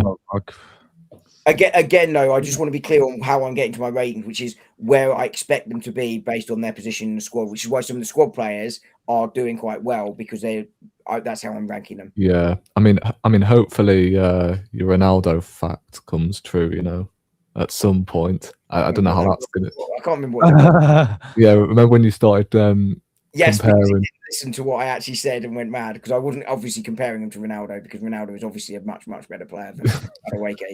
Don't let Darkside hear that, man. This is what I'm saying. I'm hoping that does come I can't true. remember exactly what the comparison was now, but there was an element of it was Ronaldo in his early days. Younger Ronaldo. I think you said Noni Madueke is on the same level as younger Ronaldo. No, not like that. Not like that. But I don't know. I compared him to. You compared him, yeah, something like that. Basically, Fergie was saying that he had to spend a lot of time with his decision making, taking the trick of his game, and I think there was good.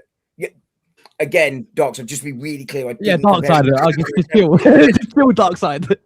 It just happened as we were talking about it that Ferguson had been talking about Ronaldo when he came in about how they had to work so hard in his decision making, etc., in training. And that's what Arsenal need to do with Madueke, which is where I made the comparison. Arsenal need to go through that with Madueke. Oh my god! I did not say he was as good as Ronaldo or ever would be because obviously he's not. He's clearly never going to be that level or anywhere close. Ronaldo is Ronaldo. Yeah, I'm probably going to give him a 4 to be honest. Poor value for money to be honest. When you spend 50 odd million, like you're expecting more output, surely. What do you expect of a backup winger though? Well, firstly, I expect at least some end product. Oh, he's definitely going to improve that, but he has had some end product. Yeah, but over the course of the season, he's won every other game. What do you mean? Well, he averages before the Champions League final. I did the maths: 1 goal or assist every 178 minutes. I don't know, man. Just to be very clear, by the way, didn't say he was Ronaldo. We just comparing training and where Arsenal need to put the work in. Just to be really, really clear. No, man said, excuse me, with a bunch of question marks. Oh my days! I would have.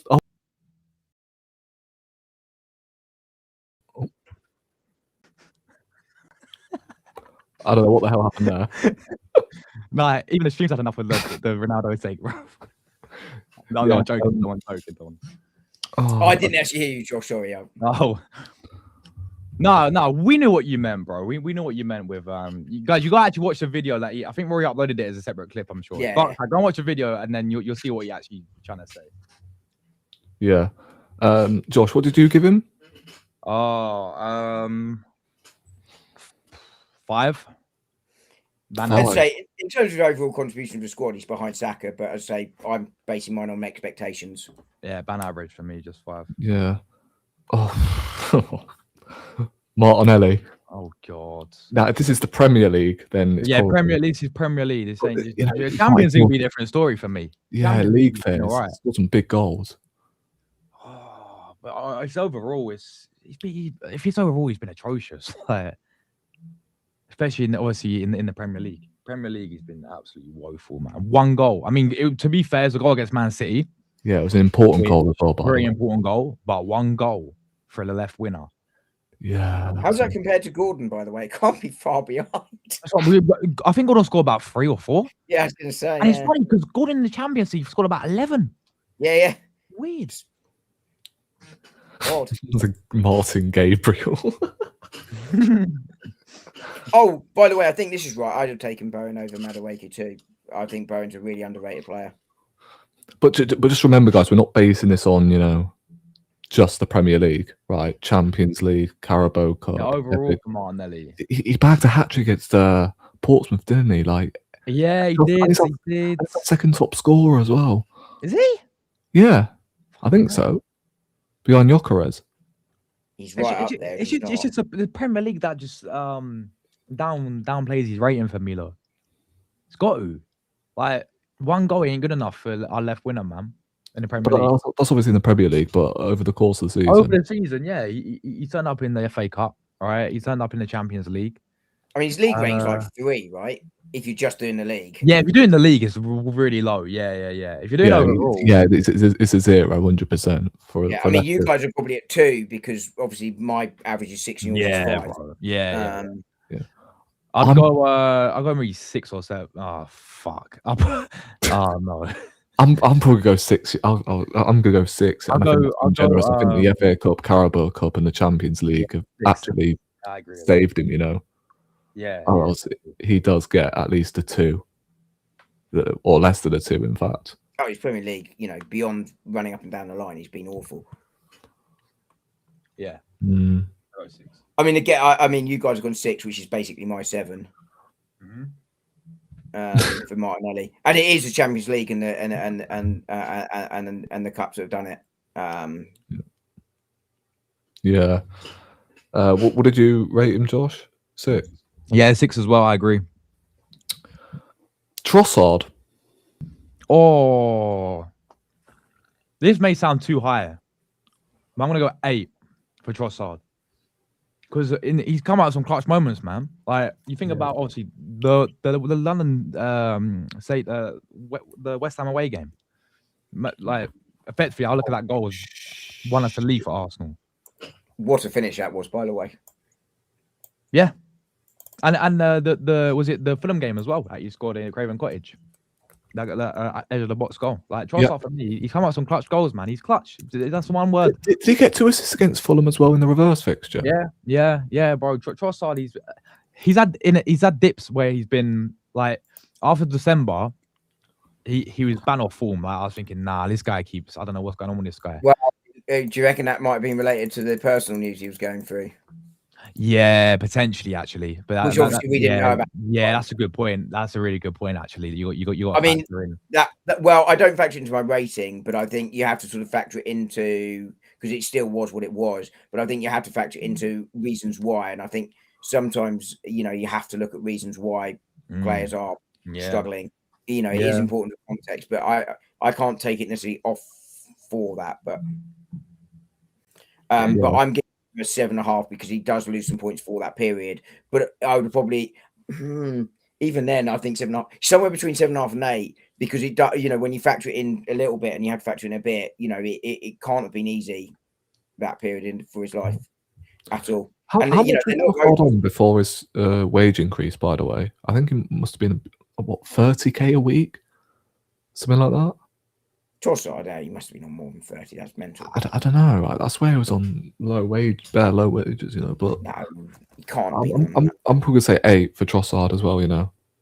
Yeah, he's 7.5, 8. I can't quite decide. Yeah. He's on 180,000 a week. There's no way he was on 30 before that. He doesn't sign from Brighton for 30. Just no way. Yeah. Havertz. I'm not gonna lie, he's slowly turning me on. Pause right there. Wait, he was on 90 when he first signed. That's a pause, bro. Wait. Do not clip that, people. Save myself there, please. No, wait. He does what to you? He's slowly. I'm not saying it again. Nah, pause. Yeah, he's get what you're saying, he's though. turning Rory on. Oh my god. Okay. Oh, for You know God's me, I don't like to hold back on these things. And by the way, he was on 90 before his wage increase. That's what That he was was it, on. 90k a What the week. fuck? Oh my god. He went from 90 to Fuck 180. Deontay's not in the chat, or else it would have a field day, Oh my god. He went from 90 to I 180. went to 90, yeah. And also, apparently, although there was no extension to the contract, an option for Arsenal to extend was included. Incense off now. And to be honest, I can't even complain, I can't even complain. Well, that's 2 of us with red card tonight, Rory. Oh god, but yeah, I'm not gonna lie. He is. I nearly said exactly the same thing again. He is slowly, like, for me anyway. With these clutch goals, the fact he's scored in the final, he's he bagged a goal against Burnley, got us to the final against Chelsea. Like, he's slowly he's slowly turning. he's slowly changing my mind. Fuck me.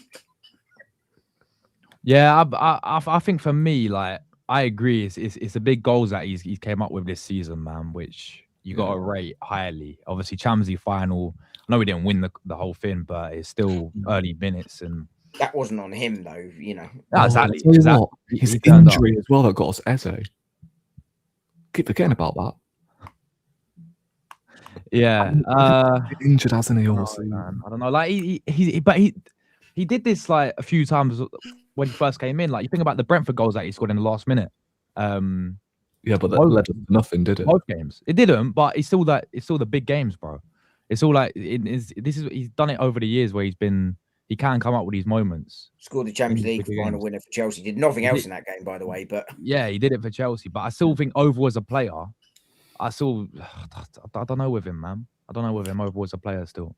My view, I've said it many times in this podcast. He came in to be the starter in left midfield, didn't work. Took the striker start role. He now is a squad player. As a squad player, he's decent. I think the issue is, and Darkside was right when he said this last week, and I don't disagree with him, is does own wages making value for money? Probably not. So therefore, if you get a good offer for him, you take it. But if he stays, I'm not crying about it. He's not consistent enough in front of goal, but I think he does offer a lot in build up and what have you, and offers a different profile. And he does score some big goals at times. I don't think you can overlook his injuries this season, which are not a surprise. He's coming off a massive injury last season, as is Saka, and therefore, you know, we forget with the Timber injury that how well he came back last season, but that's not normal, and everyone thinks it is. It's not. He's the exception. I think it's probably with those late goals. I think a 7 would be too high. 6.5 would be too low. So he's somewhere between the two. Yeah, but he's missed. You know what? 50. Yeah, you think back to the League Cup final and the game against Bournemouth. Yeah, that's the thing. He has his games as well, man. Like, I think most players do, to be honest with you. I would consider keeping him. I'm not gonna lie. I think if you get a good offer, he will stay for me though. You get a good offer, you take it. But if you don't, you keep him. Simple as that. Yeah, I agree. The wages are an issue, but I think the wages are an issue. Yeah. Yeah, I think since he's come back from that, setback, I think he's been excellent. It's difficult. I'm probably give him an 8. Based on the only reason why it's not a 9. 7. Yeah, I think 7's about right. He's just missed too much of a season to get higher. Yeah. Yeah. Next up, we got man like Glockerez. I'm gonna go first on this one, by the way. 8 out of 10. Yeah, exactly what I would have given him. 8. I think you've got to bear in mind he's transitioning from a much lower league. He scored more goals than Drogba got in his first season. He's done what we asked him to do. I think there's more work for him to do to adapt, and I think vice versa, as I've said all season. But yeah, Gyökeres for me gets an 8. Top scorer, right? Yeah. Yeah, 8.5 for me. Yeah, 8.5 for me, bro. He's also had to do it. I don't think that's unfair. He's had to do it with very little cover up there because of how exactly. Yeah, the cover, and also when he first, I feel like the second half of the season, these last couple 10 games in all comps, like he's looking. I don't know what it is. He's looking a lot more sharper. He's looking a lot more stronger. I've noticed he's using his body a lot more, which I criticised him at the start of the season. He's moving across towards the post much more, where the ball's coming from, across his man. Yeah. He wasn't doing that early season. And that's where I was criticising him. We were talking about Arsenal not playing to his strengths. Actually, even when they were, he wasn't moving, but he's improved that massively. He's improved that as well, yeah. So I think he's going to come so good next season, man. I've got such a good feeling for next season. You know what? I'm going to say 9 as well, I know I went 8 before, but I'm going to go 9 because like Sean actually reminded me that the fact he's playing in a system that doesn't play to his strengths, and he scored some big goals. You know, that Everton. Yeah, I'm going to game. bump him up to an 8.5. You know, I sort of we were talking it through. Then it kind of, you know, it is an 8.5 for me. Yeah, can't forget that performance against Atletico in the semi-final, second leg.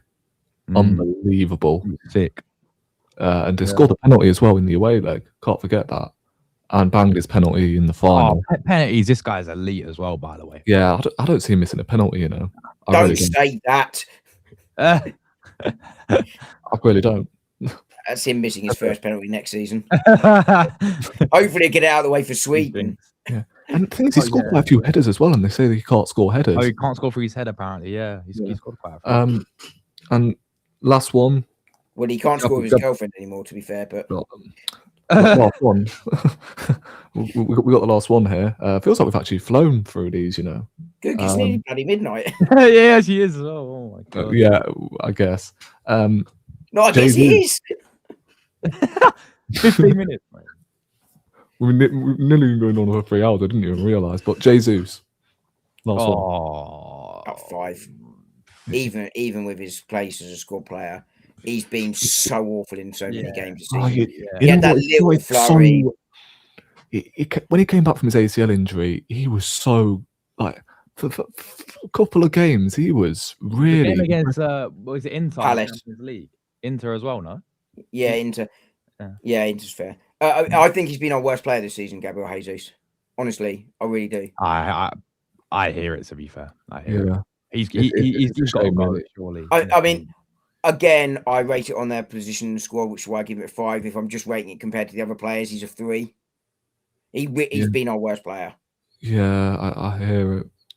I'm glad he got his hopefully send off goal. You know, against Crystal Palace. You know, he's been a great servant, but yeah, unfortunately, it is time to go. You know, I've backed this guy for so long as well. That's the thing. Look, it's a shame what happened with that knee injury. I think it's massively impacted. Is both knees won it in the end? Yeah, well, he did the other one, which again, not uncommon. You do one, you overcompensate in the other, and you know. And now he's not being trusted at all. Teams moved beyond him.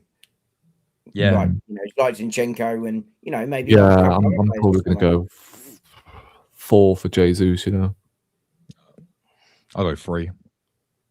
Jeez. Is that your lowest rating, or is it Kepa? What would you give Kepa? No, Kepa was 3 as well.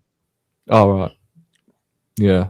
I'll probably go 4 because I thought he had that patch when he first came back from his ACL where he looked really sharp, you know. But he did, for 3 or 4 games he did. Yeah, he did. He actually looked alright for a few games actually. Yeah, but I remember talking with Tony about a new contract. I said it's too early, and I think that's where we both agreed in the end. But you know, it showed that he did. But it was for 3 or 4 games, and honestly, there was a couple of games recently where I genuinely, if it wasn't for the fact he was so bad, would have forgotten he was on the pitch. But he was so bad you couldn't ignore it, and that's why I gave him a 5. It's one below my average. But as I say, if I wasn't adjusting for their period in the squad, it'd be even lower. He's been our worst player. Yeah. But if we told him at Easter, I wouldn't have been wanting him back a few days later. Are we ranking the manager or? Oh, manager, shit. I mean, we can rank the set piece coach if you want as well. I was just going to say, I'm giving you over a 9. Yeah. We'll do. Should we do Nicholas Jova first? No, I'm not doing Nicholas Jova.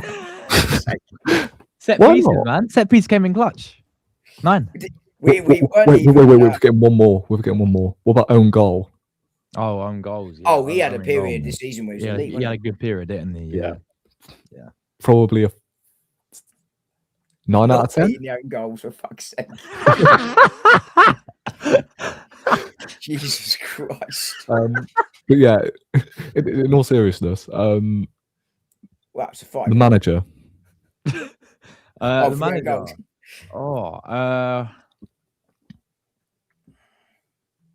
Well, he won us a league, didn't he? Yeah. I know the style of play wasn't a fan of many fans, how we played, which I get, but I got us over the line. That's what we needed to do, what we said earlier. Major honour as well. Yeah. Oh man. Probably similar to how I ran the season, you know. I look at Arteta as a big part of that personally. I say the same thing I said this season. The FA Cup wound me up a little bit that we got dunked out again. Yeah. I love that competition. The cup final was annoying. Champions League was gutting, but he won us the league. So I can't remember what did I rate this season? 8.5. 8.5 for Arteta as well. Yeah, I think it's. I think had he won one of those two finals, it goes up. But 8.5 is about right. He got us the league under great pressure. You know, I don't mind the style of play so much as I spoke about earlier, but it's 8.5 for me. He won the league. It's been 22 years. We've never waited longer for one. Next rating, Berta. Yeah, I'm probably going to say 8 out of 10. You know, for Arteta. I think it would have been 9 if he would have won one of them finals. It's just, in fact, I don't entirely blame him for the Champions League final. You know, I don't blame him for the tactics. No, he got it wrong I against agree, City. Yeah, that City. I mean, was the one. Darkside right. The two performances were similar, but I think PSG's attack is much more potent than City's. I'm not gonna lie, I've given him a lot of abuse so far this season, but you know, I'm happy that he's got over the line and he does deserve it. So, I'm gonna say 8.5 as well. To be fair, then you know, move on to Don Berta. Yeah, Don Berta's got to be ranked, man. He's got to be ranked. 10 out of 10, by the way. Mafia, bro. Yeah, nah, he's probably like he got Gyökeres, who I think at that start of the season it was only between them two, wasn't it? Sesko and Gyökeres. I don't think there's any real other strikers. I think Watkins was mentioned, but that's more like, yeah, that's not going to happen. But yeah, it's always between Sesko and Gyökeres, and I think we made the right decision, man. As I said, Gyökeres I think will come sick next season anyway. And then for the bonus, I think it was important to have a different profile of striker. Yeah, yes, exactly. Because we were saying when that whole scenario happening, we were saying that he's like similar to Havertz, right? Sesko. Yeah. So it was good to have someone like Gyökeres there with a bit more pace, admittedly, but yeah. Not that Havertz is slow, but Sesko is quicker. But the Mosquera and Nkapie signings were exceptional. Great bit of business. I felt bad for him in a sense. People could talk about the selling the players, but he did the best that he could really with the dead wood, really. Like, I think he got rid of most of them, really, didn't he? Yeah. Compared to... he got nothing for Zinchenko. Madueke signing because Arteta wanted him. Well, also, we needed to bring in... If we didn't think Ranieri was capable of being at fitness for the season and we wanted some more experienced player in there, which is the logic, and I get that, then you look to bring in a right winger as a backup. It is such a difficult position to sign. Like, you heard Tottenham talk about this with Harry Kane. Trying for them to get a backup striker was impossible because when Arsenal got a big game or any game and Kane was fit, or in this case Saka, he starts. Yeah, but not Sean says not enough sales. I don't know, man. I think Vieira, who he's going back, but he loaned him. We really sell that. That's the thing. Well, I think that's difficult, isn't it? We were looking to boost numbers in the squad. Kivior, I guess. Kivior as well went. He couldn't sell Nelson, could he? Because he got a big injury at Fulham and came back injured. Vieira had a mixed time at best in Porto, so his value is really low. Yeah, he moved on Lokonga for peanuts, but again, he's not really done it. It was a low risk, high reward signing. Didn't work out. I felt he probably could have got something for Zinchenko. But again, the wages might. But he had to go as well, Zinchenko. But he needed to be moved on, and we found a solution. And the wages, to be fair, like he was on 150. Yeah, and ultimately, if you're not getting the offers, you're not getting the offers. There's only so much you can do. And then obviously you got Kivior. You know, Porto couldn't afford him, but to do that and then Nkapie both on loans with pretty much obligations. You know, I think it's always difficult to judge signings after one season because is that one season? You know, is that who they are, or do they change? And they generally change over time. But I think, you know, he got Zubimendi in, but I think Jason Ato deserves a lot of credit, as does Edu. I think Berta was just here when the contract was signed, but I think he's got to be up there with a 8. I think you can take marks off if you want for the lack of sales, but I don't know what you're supposed to do.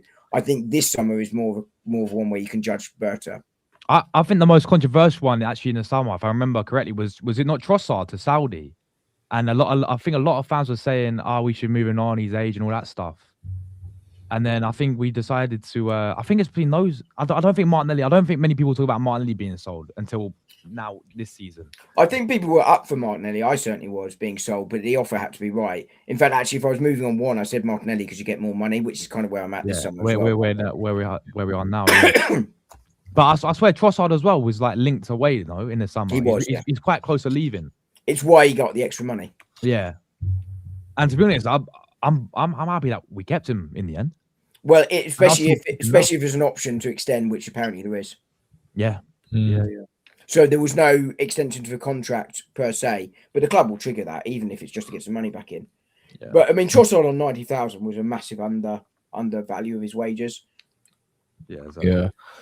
Yeah, I'd argue 180 is a bit high, but again, it's where the money is now. It just is what it is. Yeah. Anything else? Players of that at the top of the league these days, which is mental to me, by the way. But Anything else you guys want to get off your chest? I want to go to bed.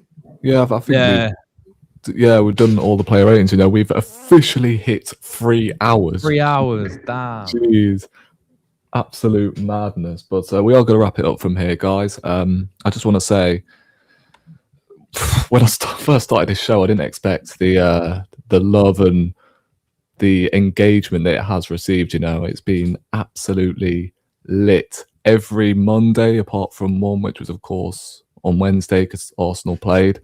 You can rate the Cronkies 8 out of 10.